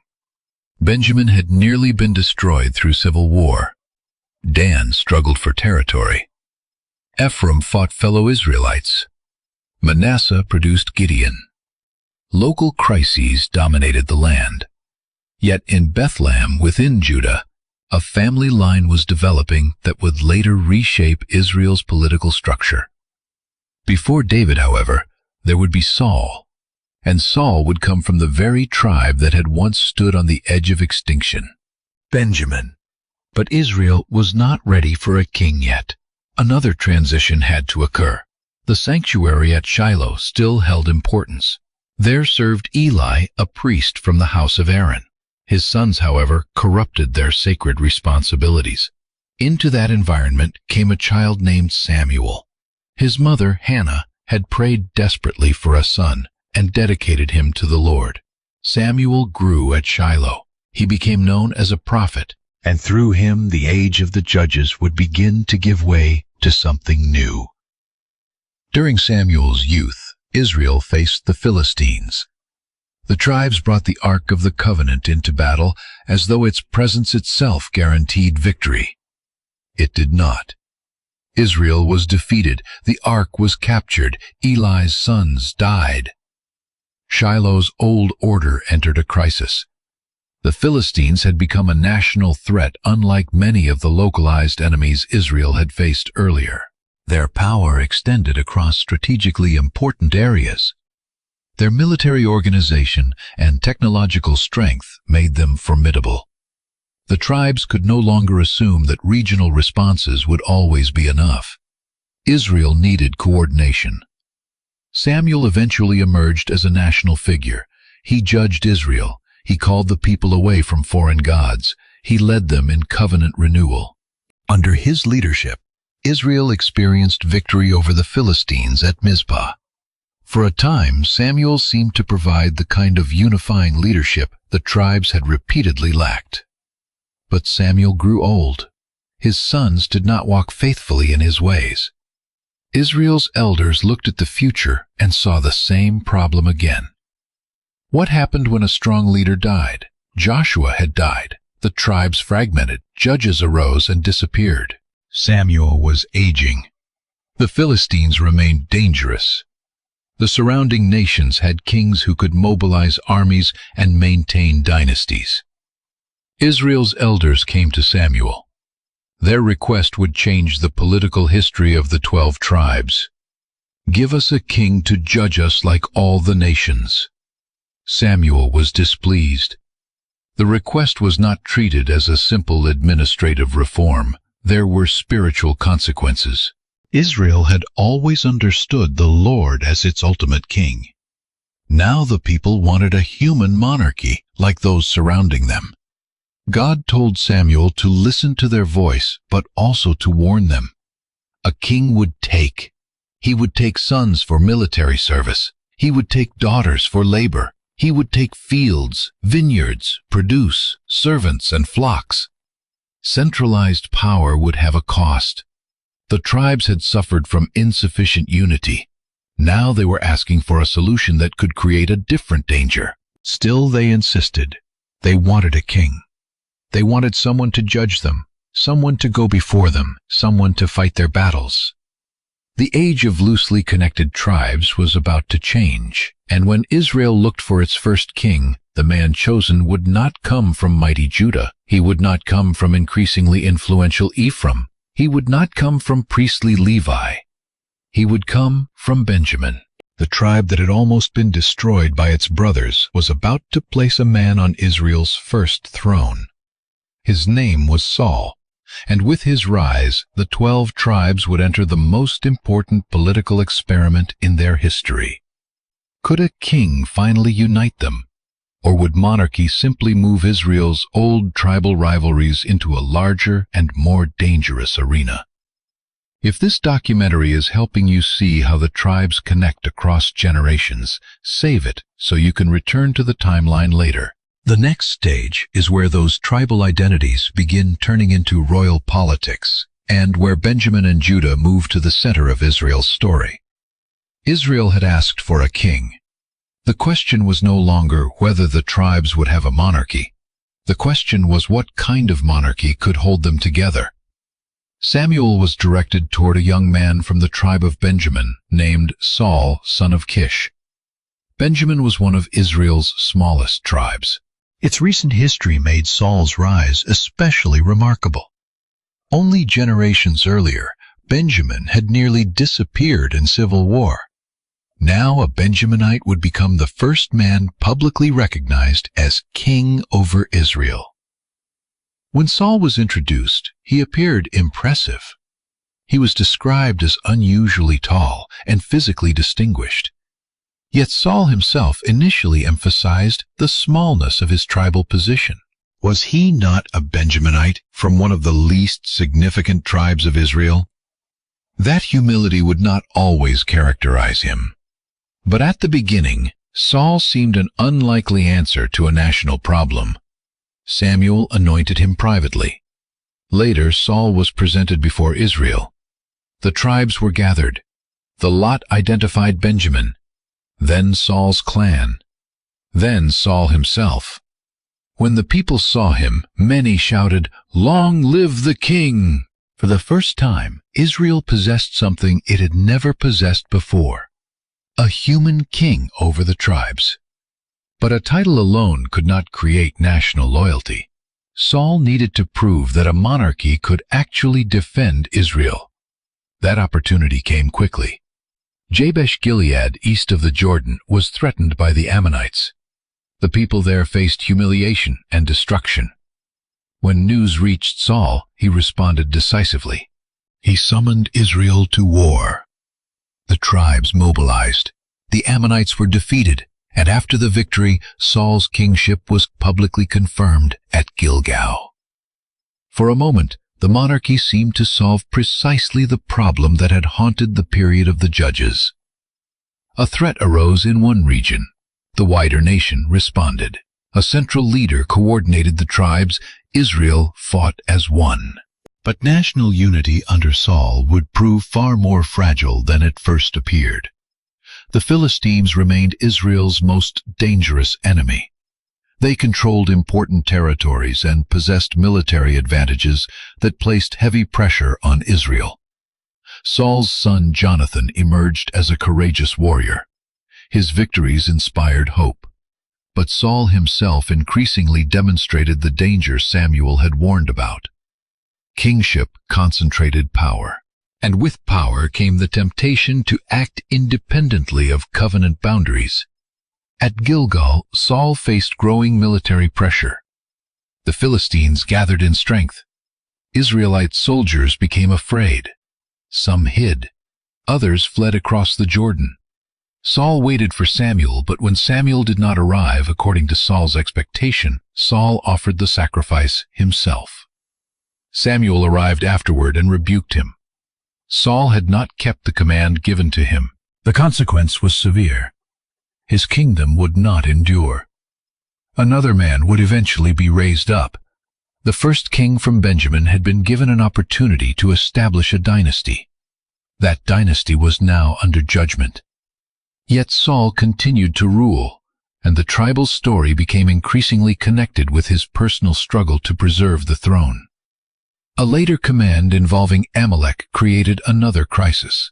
Saul was instructed to carry out judgment, but he spared King Agag and kept valuable livestock. When Samuel confronted him, Saul defended his actions. He claimed that the animals had been preserved for sacrifice. Samuel's response went directly to the heart of covenant kingship. Obedience mattered more than religious performance used to excuse disobedience. Saul had rejected the word of the Lord. His kingship would therefore be rejected. Samuel left Saul grieving. Then the narrative shifted south, to Judah, to Bethlehem, to the household of Jesse. Samuel was sent there to anoint a future king. Jesse presented his sons. Samuel initially looked at Eliab and assumed that such an impressive man might be the chosen one, but the selection did not follow outward appearance. One son after another passed before Samuel. None was chosen. Finally, the youngest was brought in from tending sheep. His name was David. Samuel anointed him. At that moment, a transition had begun that almost no one in Israel could yet see. The reigning king came from Benjamin. The future king came from Judah. For generations, Judah's identity had been moving toward leadership. Jacob's ancient words had associated Judah with rulership. Caleb had represented Judah during the wilderness generation. The tribe had often taken a leading position in military movements. Now Judah had produced the man who would establish Israel's most important royal dynasty. But David did not walk directly from the sheepfold to the throne. First he entered Saul's world. The most famous moment came during a Philistine confrontation. The armies of Israel and Philistia faced one another, while a warrior named Goliath challenged Israel. The soldiers were afraid. David arrived not as a recognized commander, but as a young man connected with his brothers and his father's household. He heard the challenge. He volunteered. Against Goliath's armor and weapons, David carried a sling. The battle ended with the Philistine champion dead. The victory changed David's public life. Israel celebrated him. Women sang songs comparing Saul's victories with David's. And Saul heard something threatening in their praise. The issue was no longer merely military achievement, it was legitimacy. Saul was king. David was becoming loved. Jonathan, Saul's own son, formed a deep covenant friendship with David. That relationship complicated the tribal and dynastic struggle even further. Jonathan was a Benjaminite prince. By ordinary expectations, he had reason to protect his father's dynasty. Yet he recognized David's future and repeatedly defended him from Saul. Saul, however, increasingly viewed David as a rival.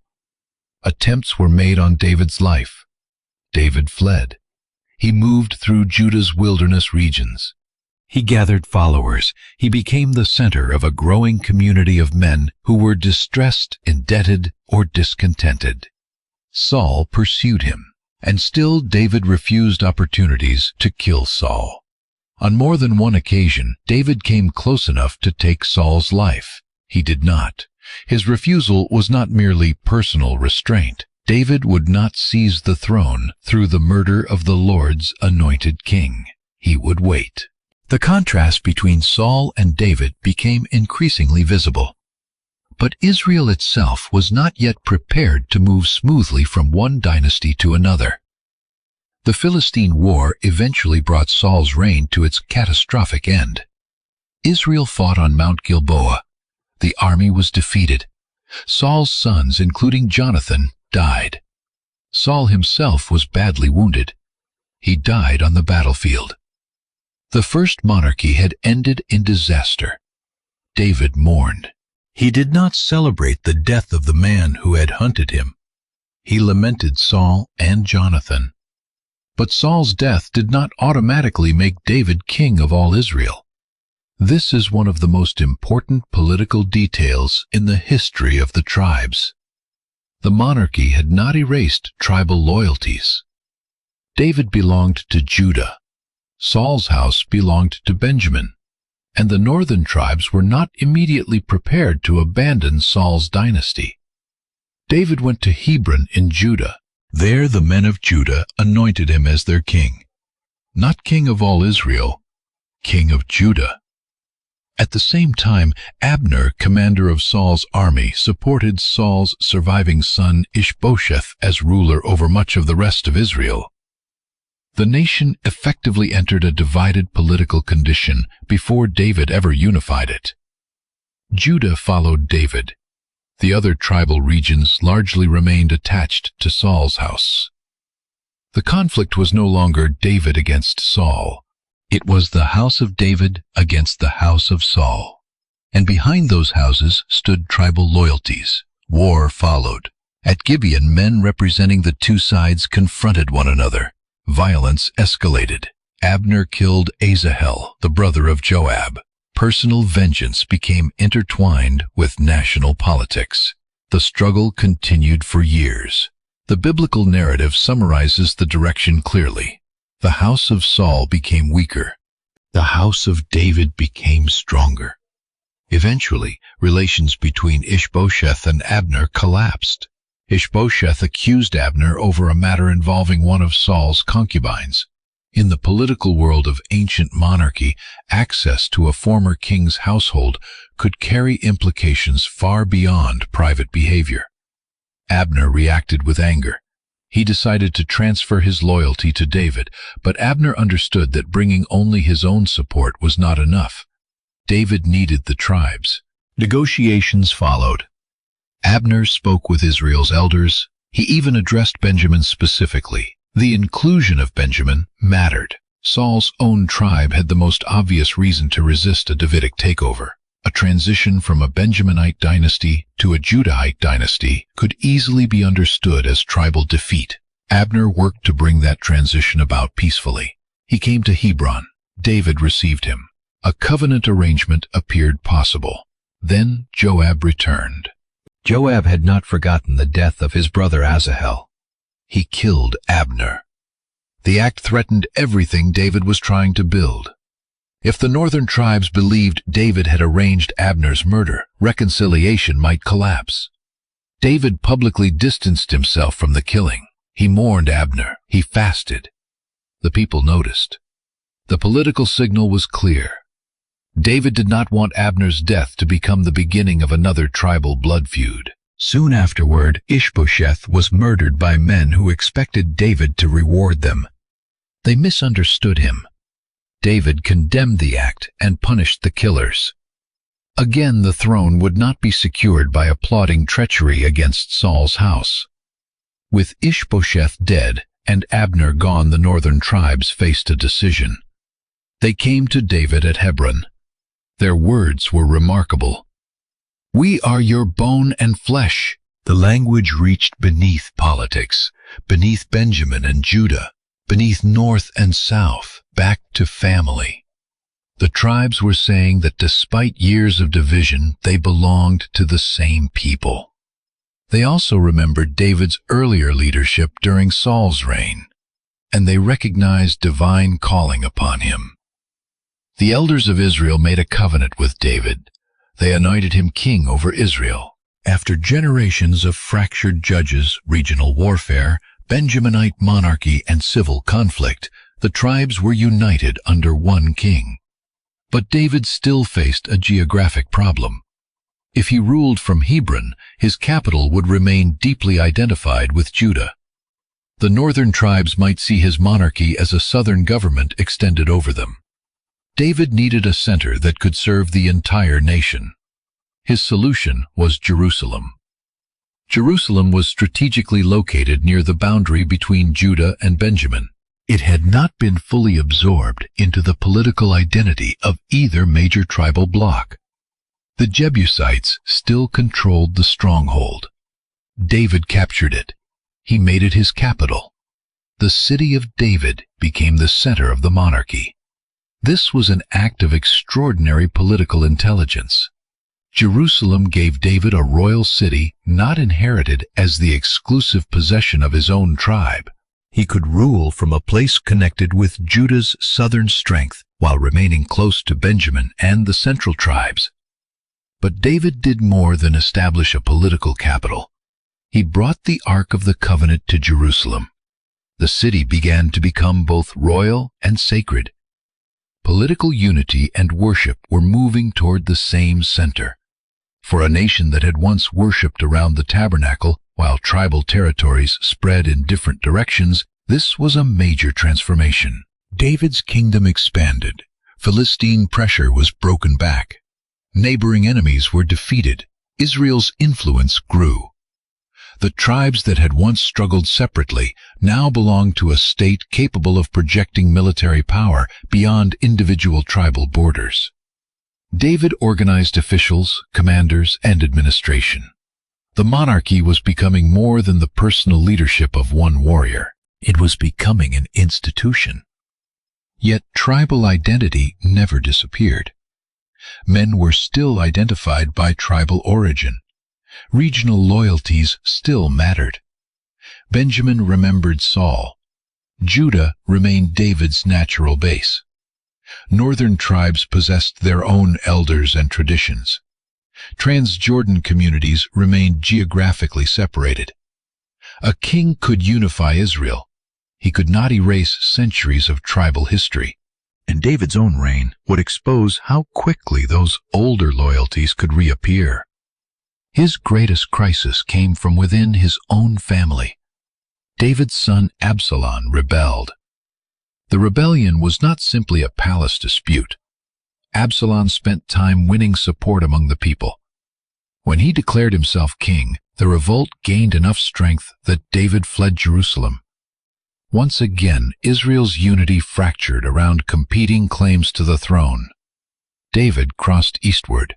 Supporters remained with him. Others followed Absalom. The decisive battle ended with Absalom's death. David was devastated. But even after the military rebellion ended, tribal politics immediately returned. Who should bring David back to Jerusalem? Judah moved. The northern tribes complained. Why should Judah claim special ownership of the king? Were the other tribes not equally part of Israel? The argument became sharp. Judah claimed closeness to David. The men of Israel emphasized their larger share in the king. The conflict revealed an uncomfortable truth. David had united the kingdom, but the kingdom still contained an internal fault line. Judah on one side, the northern tribes on the other. Soon, a man named Sheba, son of Bichri, a Benjaminite, exploited that tension. He sounded a trumpet and declared that we have no portion in David. The language should be remembered. A generation later, similar words would be spoken when the northern tribes permanently rejected David's grandson Rehoboam. Under David, Sheba's rebellion was suppressed. The kingdom held together. But the phrase had entered Israel's political vocabulary. The old rivalry was not dead. David's reign moved toward its final years. His victories had created something the period of the judges never achieved: a durable center, a capital, a royal dynasty, a broader national administration. For perhaps the strongest moment in Israel's early political history, Judah, Benjamin, Ephraim, Manasseh, Reuben, Gad, Dan, Naphtali, Asher, Issachar, Zebulun, Simeon, and the Levitical communities could exist within one kingdom. But unity depended on more than borders. It depended on leadership.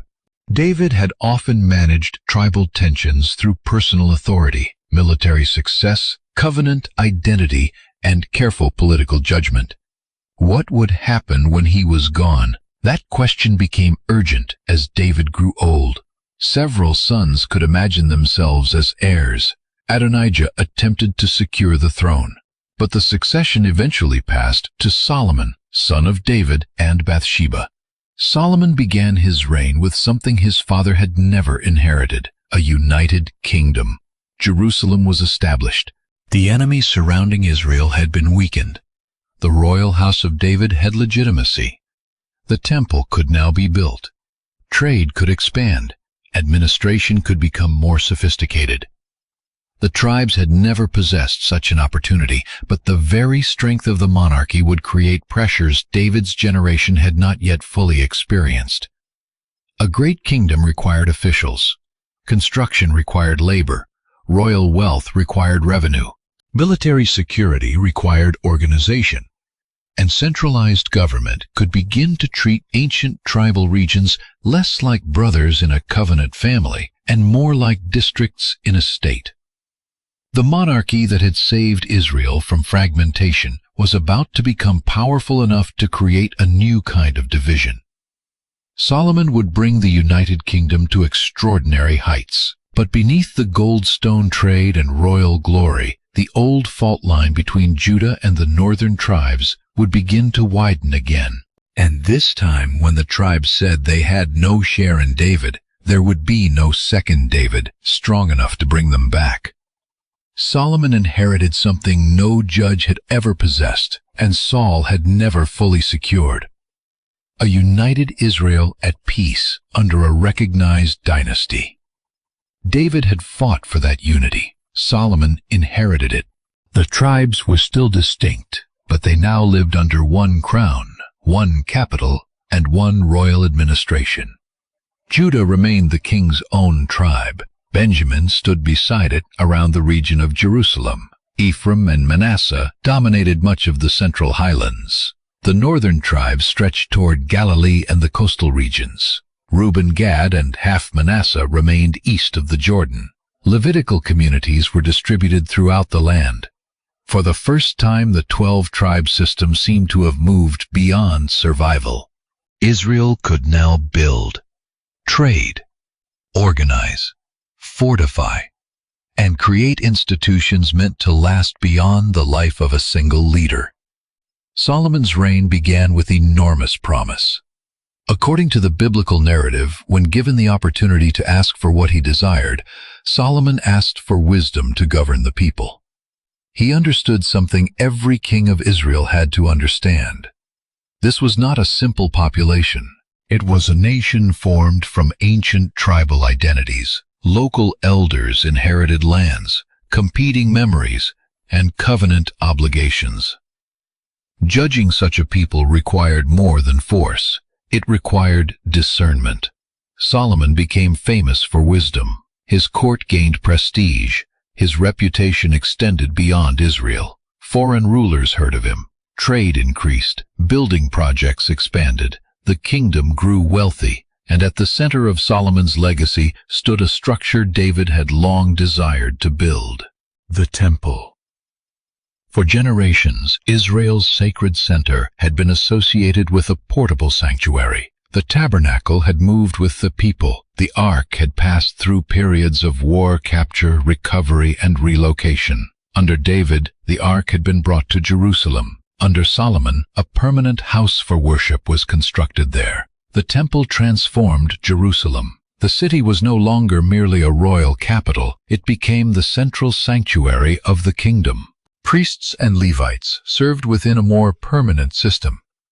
Pilgrimage sacrifice, royal authority, and national identity became increasingly focused on one place.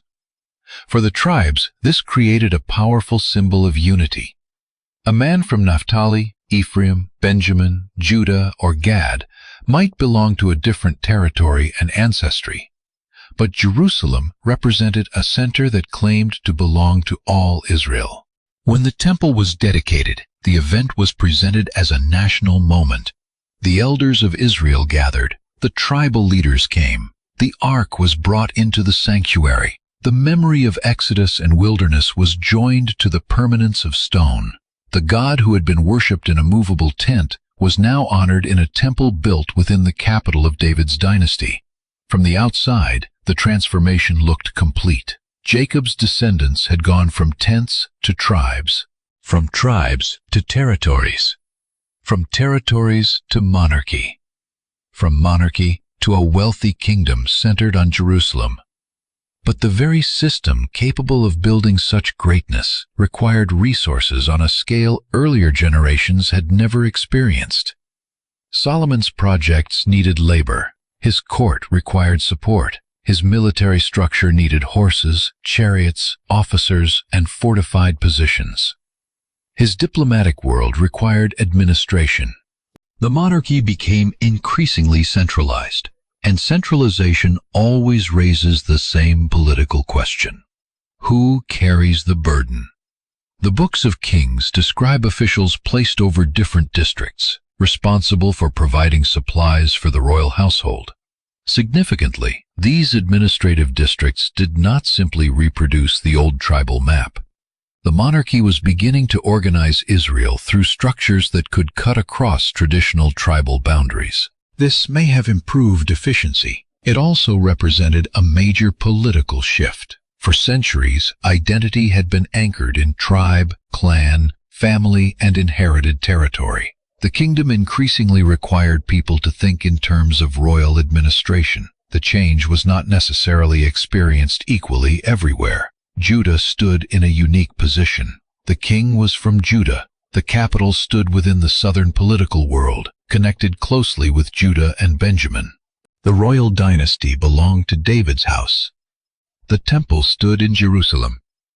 To northern Israelites, that concentration of power could eventually feel less like neutral national unity and more like southern dominance. The biblical text does not give a modern economic survey of every tribe under Solomon, so we should not invent one. But it does give enough information to show that forced labor and royal demands became politically explosive. Solomon conscripted labor for major construction. Israel participated in building projects at Jerusalem and elsewhere. The kingdom's visible glory was real.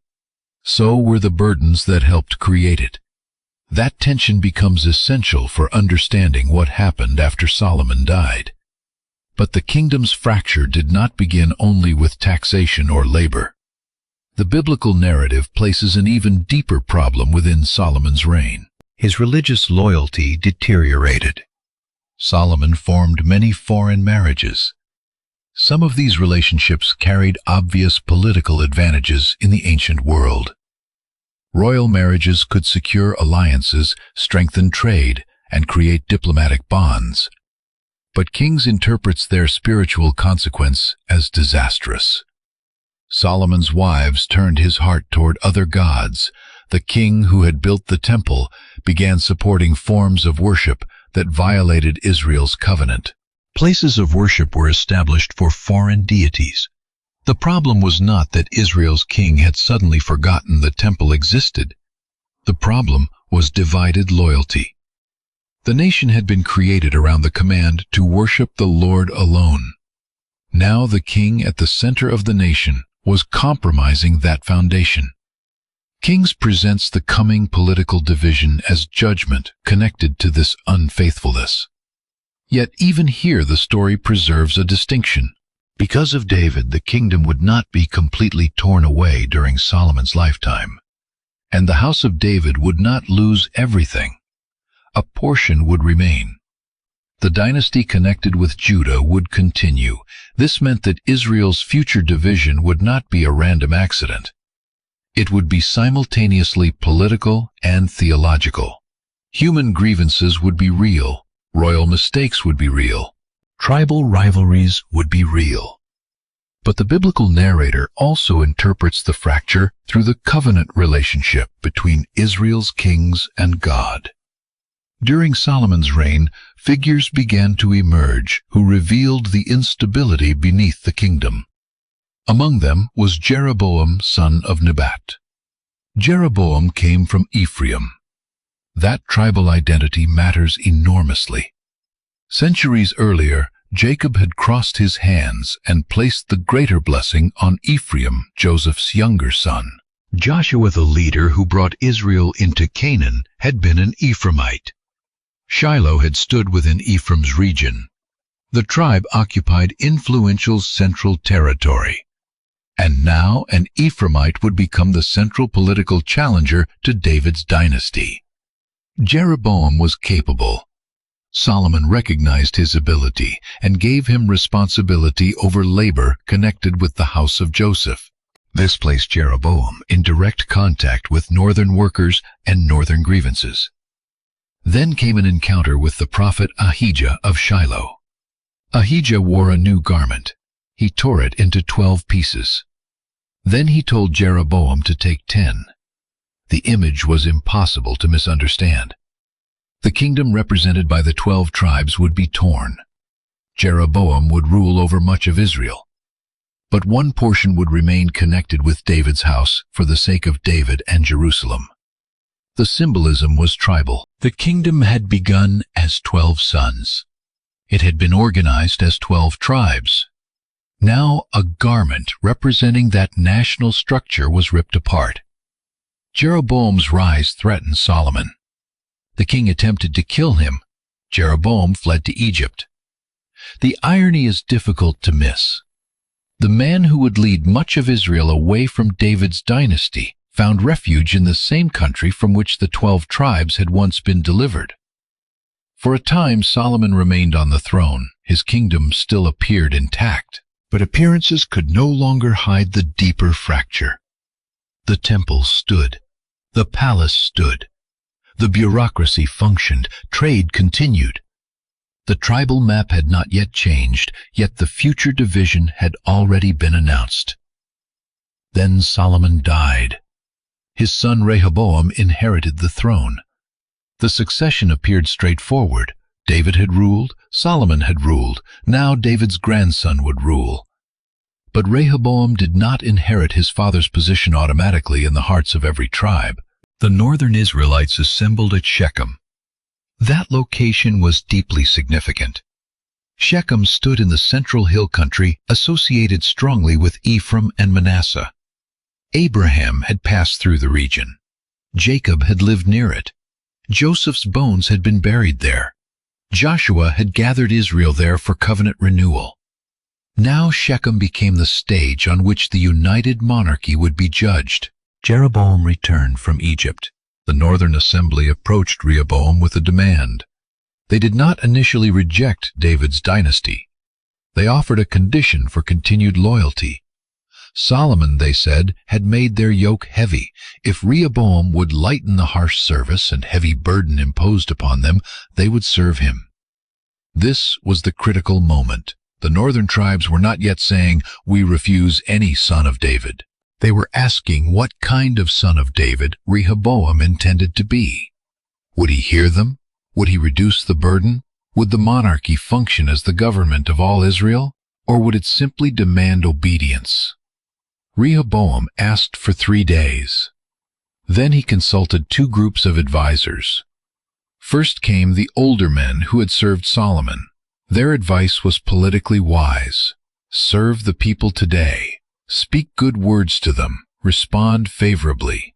If Rehoboam did this, they said, the people would become his servants permanently. The principle was simple. Authority could be secured through service. Rehoboam rejected their advice. Then he consulted younger men who had grown up with him. Their recommendation was the opposite. Do not appear weak. Do not reduce the burden. Increase it. The young king returned to the assembly.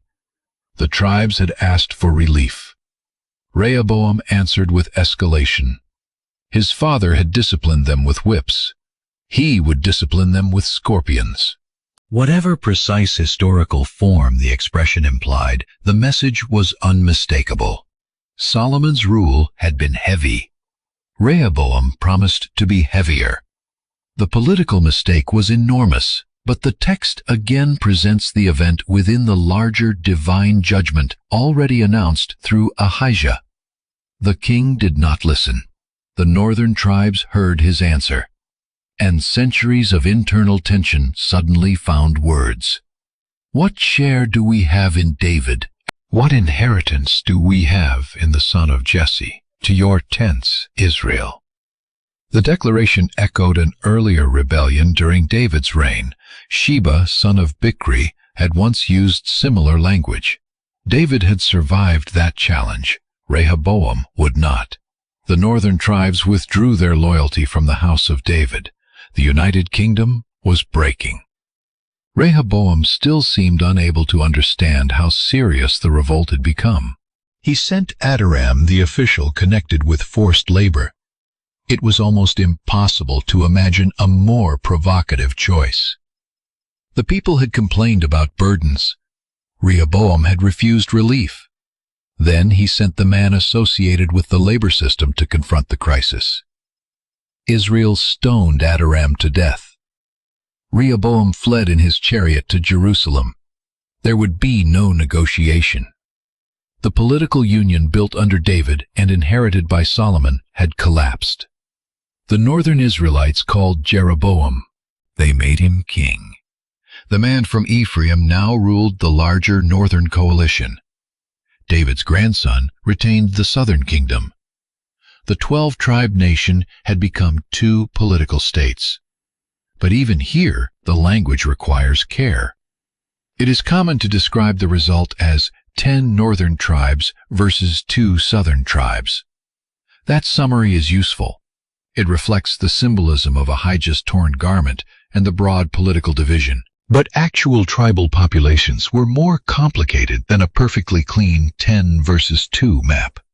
Judah formed the core of the southern kingdom. Benjamin remained closely connected with it. Jerusalem stood near their border. Levites lived throughout Israel and were not confined to one territorial state. Individuals and families could move. Simeon's towns lay within the broader southern territory of Judah. People from northern tribes could maintain loyalty to Jerusalem. So 10 tribes should be understood as a political description of the northern coalition, not as proof that every single member of 10 tribes permanently relocated under one king, while every member of 2 tribes lived under another.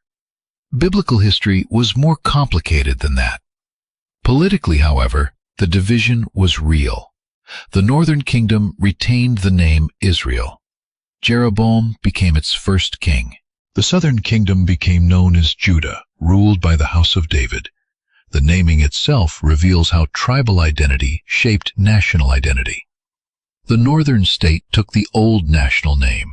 The southern state took the name of its dominant tribe. What had once been a family had now become rival kingdoms. Rehoboam initially prepared to fight. He gathered forces from Judah and Benjamin with the goal of restoring the kingdom. Civil war appeared inevitable. But a prophetic word came through Shemaiah. The people were told not to fight their Israelite brothers. The division the message declared had occurred within God's judgment. The army returned home. The kingdom remained divided. But Jeroboam immediately faced a problem that military victory could not solve: Jerusalem. His subjects now belonged politically to the northern kingdom. Yet the temple, the great central sanctuary built by Solomon, stood in the kingdom ruled by David's descendants. If northerners continued traveling to Jerusalem for worship, what might happen to their loyalty? Jeroboam feared that their hearts could return to Rehoboam. The same institution Solomon had built to unify Israel now appeared to the northern king as a threat to political independence. Jeroboam responded by reshaping worship within his kingdom. He established royal religious centers at Bethel and Dan. He made golden calves and told the people that traveling to Jerusalem was too much. He appointed priests outside the established Aaronic pattern and created an alternative festival structure. From Jeroboam's political perspective, the logic was clear. A separate kingdom needed institutions independent of Judah. From the perspective of kings, however, this became Jeroboam's defining sin. The northern kingdom began its existence by combining political separation with religious innovation. And the location of Jeroboam's sanctuaries carried powerful symbolism. Bethel stood near the southern edge of his kingdom, close to the boundary with Judah. Dan stood far to the north. The two centers effectively marked the northern kingdom from one end to the other. The tribe of Dan, which had once migrated north during the Judges period, now became associated with one of the kingdom's major royal sanctuaries. The tribal history of Israel was being reused to build a new national identity. Jeroboam's fear exposed the central contradiction of divided Israel. The people were politically separated. Their sacred history was not. Abraham belonged to both. Jacob belonged to both. The Exodus belonged to both. Moses belonged to both. The tribal ancestors belonged to both. The covenant belonged to both. Even the name Israel belonged to a story much older than either kingdom. Yet now two monarchies competed to define what that shared history meant. In the south, Rehoboam ruled from Jerusalem. Judah possessed the Davidic dynasty and the temple. Benjamin remained closely tied to the southern political center. In the north, Jeroboam ruled a larger territory, containing many of the traditional tribal regions. Ephraim became especially influential. The central highlands of Joseph's descendants once again stood at the center of political power. The ancient distinction between Judah and Joseph had now become the foundation of two states. This was the great climax of the tribal story. Not because the tribes ceased to exist, they did not, but because the political experiment of uniting them under one monarchy had failed. The division was the result of many layers accumulated over generations. Geography mattered. Tribal identity mattered. The weakness of the Judges period mattered. Saul's Benjaminite monarchy mattered. David's Judahite dynasty mattered. Northern suspicion of southern dominance mattered. Solomon's centralized administration mattered. Forced labor mattered. Rehoboam's arrogance mattered. Jeroboam's ambition mattered. And within the biblical interpretation, Solomon's covenant unfaithfulness mattered. The kingdom did not collapse because of one sentence spoken at Shechem. That sentence merely broke open fractures that had been forming for centuries. Reuben had once been firstborn, but lost prominence. Joseph's descendants had risen in the center. Judah had gained royal leadership. Benjamin had produced the first king, and then attached itself to David's kingdom.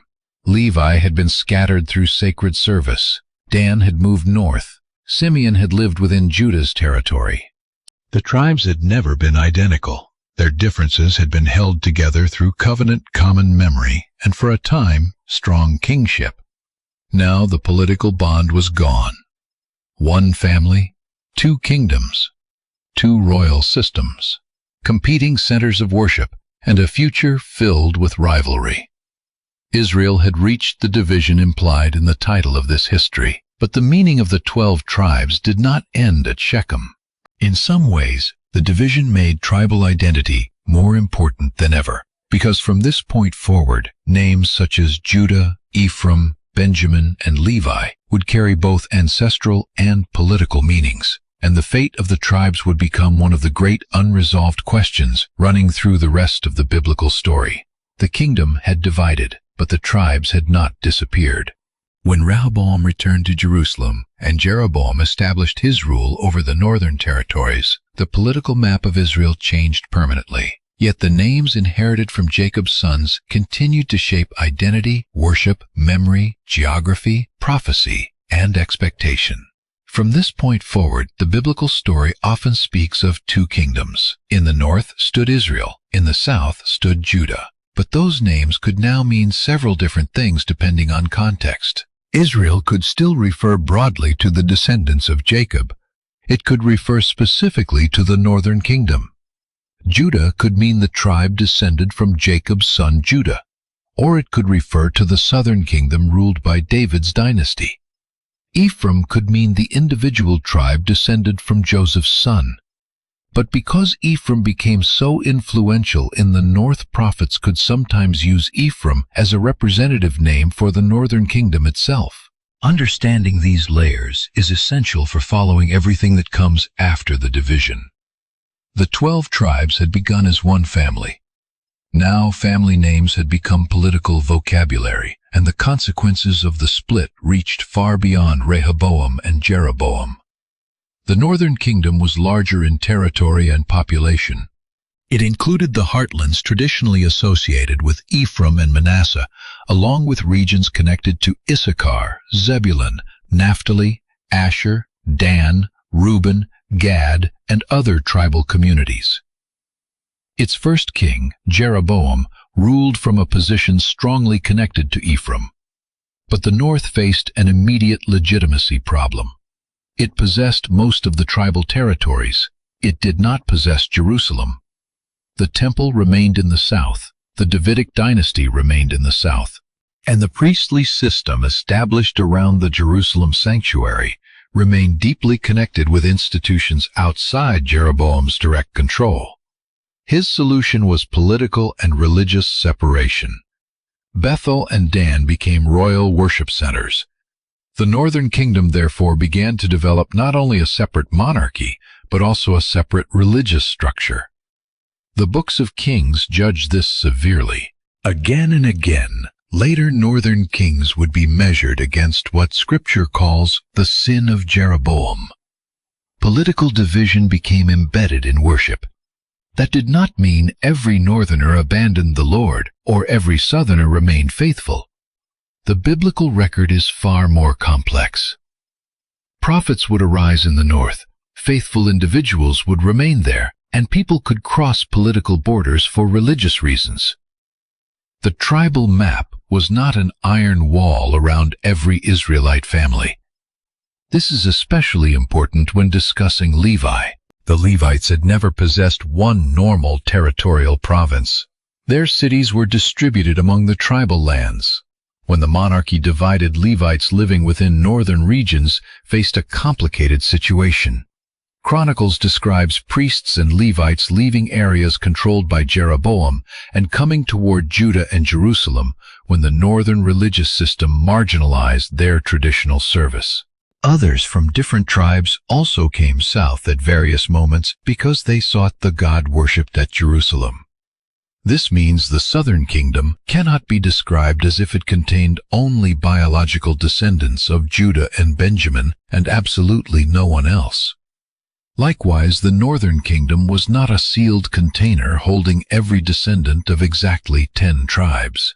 The political shorthand is useful. The demographic reality was more fluid. Judah formed the dominant core of the southern kingdom. Benjamin was closely attached to it. Jerusalem sat in their shared political world. Simeon had long occupied towns inside the broader southern territory of Judah. Levites were present, and over time people with ancestry from other tribes could also become part of Judah's society. This point matters because later discussions about the so-called lost tribes are often based on a map that is much cleaner than the biblical evidence allows. The division produced 2 kingdoms. It did not erase mobility, intermarriage, migration, or shared ancestry. Still, the rupture was profound. The northern kingdom and Judah would sometimes cooperate. Sometimes they would fight one another. Sometimes one would seek alliances with foreign powers against the other. The brothers who once camped around one tabernacle now belonged to rival states. That rivalry was especially tragic because neither kingdom could escape the history they shared. Both traced themselves to Jacob. Both remembered Abraham. Both knew the Exodus. Both inherited the covenant tradition. Both claimed the legacy of the promised land. The political border could divide governments. It could not rewrite their common origin. And yet the two kingdoms moved along increasingly different paths. In Judah, the throne remained connected with the house of David. This continuity became one of the southern kingdom's defining features. Some kings were faithful in important ways, others were corrupt. Some sought reform, others promoted idolatry. But the dynasty itself remained remarkably stable compared with the north. In Israel, by contrast, dynasties changed repeatedly. Kings rose through conspiracy. Houses were overthrown. Military commanders seized power. Bloodshed frequently accompanied succession. The northern kingdom had rejected David's house. It never produced another dynasty with comparable continuity. But it did produce powerful rulers, and it became the setting for some of the Bible's most dramatic prophetic ministries. Elijah confronted Ahab. Elisha ministered through political upheaval. Amos condemned injustice. Hosea used the language of broken covenant to describe Israel's unfaithfulness. And as prophetic warnings accumulated, the name Ephraim increasingly became associated with the north's condition. This was a remarkable development. Ephraim began as the younger son of Joseph. Jacob had crossed his hands and elevated him. His descendants received central territory. Joshua came from Ephraim. Jeroboam came from Ephraim. And eventually, the tribe's name became large enough to stand symbolically for an entire kingdom. Few tribal names demonstrate the transformation from family to politics more clearly. Judah experienced a different trajectory. Judah had begun as Leah's fourth son. His early life included serious moral failure, yet he also demonstrated transformation during the Joseph story when he offered himself in Benjamin's place. Jacob's final words associated Judah with leadership. The tribe received major southern territory. Caleb came from Judah. David came from Judah. Solomon came from Judah. And after the division, Judah became not only a tribe, but the name of a kingdom. From there, the term would continue evolving. Centuries later, after exile and return, the identity connected with Judah would contribute to the language from which the term Jew developed.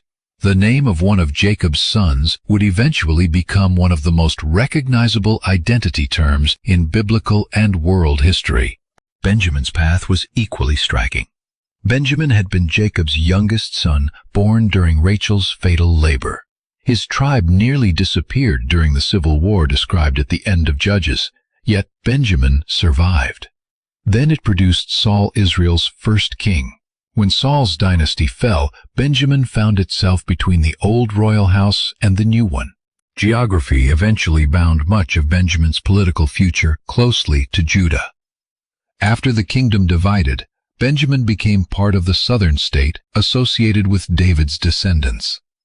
And much later in the New Testament, one of Christianity's most influential apostles would identify himself with this same tribe.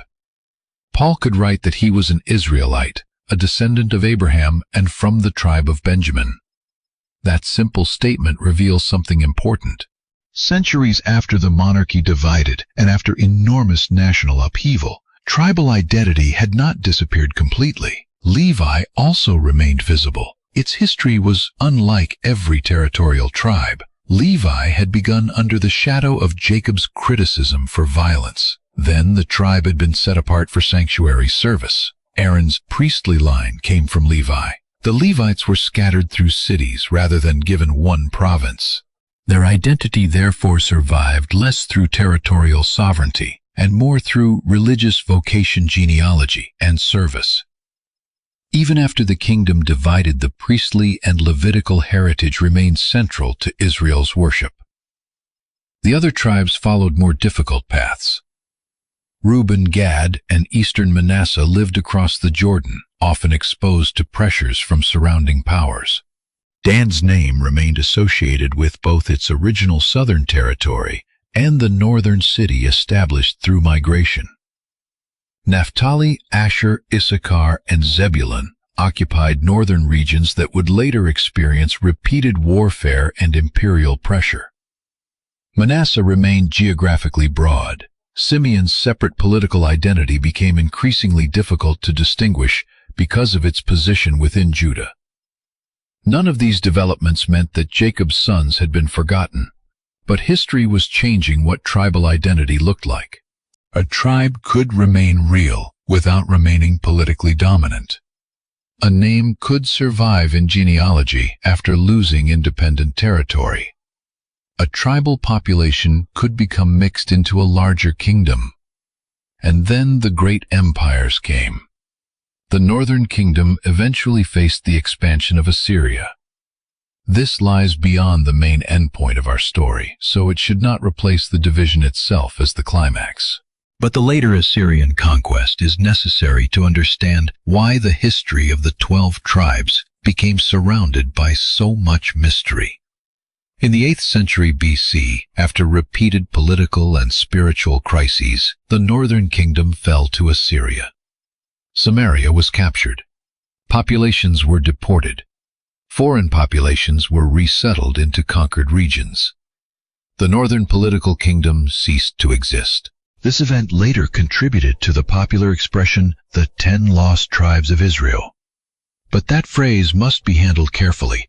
The Bible does describe massive displacement. The political identities of many northern tribes become much harder to trace afterward. But Scripture does not present a simple scene in which every biological descendant of 10 tribes vanished at exactly the same moment. Some northerners had already moved south. Some survived in the land. Some were absorbed into other populations. Some tribal identities remained known in later generations. The Assyrian policy of deportation shattered political structures. It did not magically erase every family line.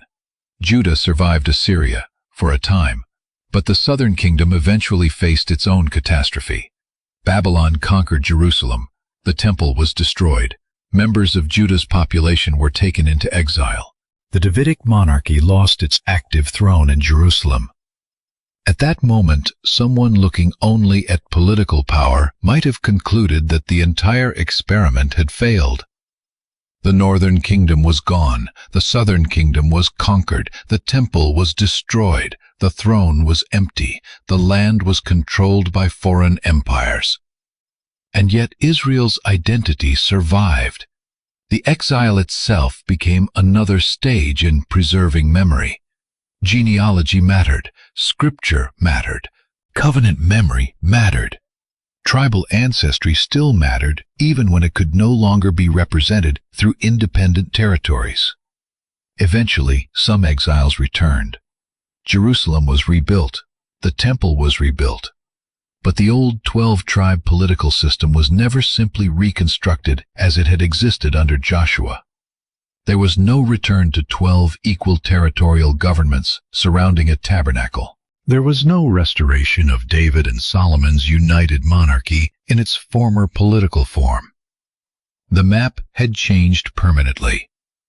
The memory of the 12 tribes, however, remained powerful. This is why the tribes continue appearing in later biblical literature, even after their old political organization had disappeared. The prophets could speak of restoration using the language of Israel and Judah being brought together. The 12 tribes could function not merely as a census category, but as a symbol of the completeness of God's covenant people. By the time of the New Testament, tribal identity had not vanished from Jewish consciousness. Jesus belonged to the line of Judah. The New Testament repeatedly connects him with David's royal house. Anna the prophetess, who appears in Luke's Gospel, is identified as being from the tribe of Asher. Paul identifies himself as a Benjaminite. James addresses his letter symbolically to the 12 tribes in the dispersion, and Revelation uses tribal imagery in its own apocalyptic way. These passages show that the idea of the 12 tribes remained alive long after the political world of Joshua had disappeared. But this does not mean every later claim about the tribes can be treated as established history. Across centuries, many peoples and groups have claimed descent from one or more of Israel's tribes. Some traditions may preserve genuine historical memories. Others are highly speculative. The biblical text itself does not provide enough evidence to identify every modern population with a specific ancient tribe. Where Scripture stops, certainty should stop with it. That distinction matters because the true history is already extraordinary without speculation. One man named Jacob had 12 sons. Those sons became ancestral houses. Those houses became tribes. Those tribes survived slavery. They crossed a sea. They entered covenant. They camped around a sanctuary. They wandered in the wilderness. They crossed the Jordan. They inherited territories. They fought beside one another. They fought against one another. They nearly destroyed Benjamin. They survived Philistine domination. They demanded a king. Benjamin gave them Saul. Judah gave them David. David united them. Solomon organized them. Then the pressures beneath that unity became too great. An Ephraimite named Jeroboam rose in the north. A Davidic heir named Rehoboam remained in the south. And at Shechem the kingdom fractured. The division did not happen because the 12 tribes had never been connected. It happened precisely because their connection was so difficult to preserve. They possessed shared blood without always possessing shared interests. Shared worship without always practicing shared faithfulness. Shared history without always sharing political loyalty. The Bible's portrayal of Israel is therefore far more realistic than a simple story of national greatness. It does not hide Reuben's failure. It does not hide Simeon and Levi's violence. It does not hide Judah's sins. It does not hide Joseph's brothers selling him. It does not hide Ephraim's pride. It does not hide Benjamin's civil war. It does not hide the failures of kings from Benjamin or Judah. Scripture preserves both covenant promise and human failure. That may be the most important key to understanding the 12 tribes. Their history was never built upon 12 perfect ancestors. It was built around a promise carried through deeply imperfect people. And the differences among the tribes were not accidental footnotes. They shaped the entire biblical narrative. Without Levi, the priestly structure of Israel cannot be understood. Without Judah, the Davidic monarchy cannot be understood. Without Ephraim and Manasseh, the double inheritance of Joseph and the political power of the north cannot be understood. Without Benjamin, Saul's monarchy and the geography around Jerusalem become harder to understand. Without Reuben, Gad, and eastern Manasseh, the significance of the Jordan as both bridge and boundary is incomplete. Without Dan, the instability of tribal settlement becomes less visible. Without the northern tribes, the divided monarchy and later prophetic story cannot be understood. The 12 tribes were not 12 decorative names. They were the human framework through which much of Israel's history unfolded. And there is one more misconception worth correcting. The phrase 12 tribes does not require every biblical list to contain the exact same 12 names. The structure changes according to purpose. Sometimes Levi appears. Sometimes Levi is set apart. Sometimes Joseph appears by name. Sometimes Joseph is represented by Ephraim and Manasseh. Sometimes genealogical lists emphasize ancestry. Military lists emphasize fighting tribes. Territorial lists emphasize inheritance. Religious or symbolic lists may serve different purposes again. The variation is not necessarily a contradiction. It reflects the unusual history of Jacob's household. Joseph effectively received a double portion through 2 sons. Levi received a special calling instead of a normal territorial inheritance. That is why the number 12 can remain central while the names occupying the list change. Once that principle is understood, many confusing biblical passages become easier to follow. The The story also reveals why Judah and Israel later seem to be used as though they were separate peoples. Originally, Judah was one tribe within Israel. After the monarchy divided, Judah became a kingdom, while the northern kingdom retained the name Israel. So a prophet could speak about Israel and Judah without implying that Judah had ceased to descend from Jacob. It was political language built on tribal history, and behind that political language stood the family with which everything began. Leah longing to be loved. Rachel longing for children. Bilhah and Zilpah drawn into the rivalry. Reuben born first. Simeon and Levi following. Judah arriving fourth. Dan and Naphtali, Gad and Asher, Issachar and Zebulun. Joseph, the long-awaited son of Rachel. Benjamin born at the cost of his mother's life. No one standing in those tents could have seen the map that would eventually emerge from those names. They could not have seen Reuben settling east of the Jordan. They could not have seen Levites serving around the sanctuary. They could not have seen Judah surrounding Bethlehem and rising toward Jerusalem. They could not have seen Ephraim dominating central Israel. They could not have seen Benjamin producing a king. They could not have seen Dan moving north. They could not have seen Manasseh divided across both sides of the Jordan. They could not have seen tribal judges, civil wars, royal dynasties, or two kingdoms. But the seeds were already present. Family rivalry became tribal rivalry. Family blessing became national expectation. Family identity became geography, and geography became politics. This is why the history of the 12 tribes cannot be understood by memorizing 12 names. The tribes make sense only as a journey. The journey begins with Jacob. It passes through Joseph. It enters Egypt. It survives slavery. It emerges in the Exodus. It is organized at Sinai. It is tested in the wilderness. It takes territorial form under Joshua. It fragments during the Judges. It seeks unity under Saul. It reaches political strength under David. It experiences centralization under Solomon. And finally, under Rehoboam and Jeroboam, it becomes two nations. That division would shape nearly everything that followed. The northern prophets, the Assyrian conquest, the survival of Judah, the Babylonian exile, the hope of restoration, the preservation of David's line, and eventually the New Testament's continued use of the language of Israel, Judah, Benjamin, Levi, and the 12 tribes. Yet the most memorable lesson may be simpler.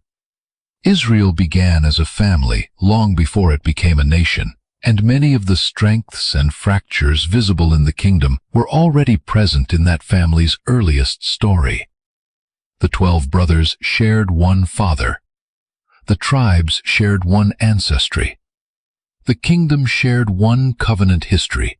But unity was never automatic. It had to survive jealousy, distance, ambition, fear, regional interests, political power, religious compromise, and the failures of leaders. For a time, David held the tribes together. For a time, Solomon inherited that unity. But eventually, the old fault lines reopened. The crown could organize the tribes. It could not erase their history. And so the United Kingdom ended almost exactly where the tribal story had begun, with brothers forced to answer the question of whether belonging to the same family was enough to keep them together.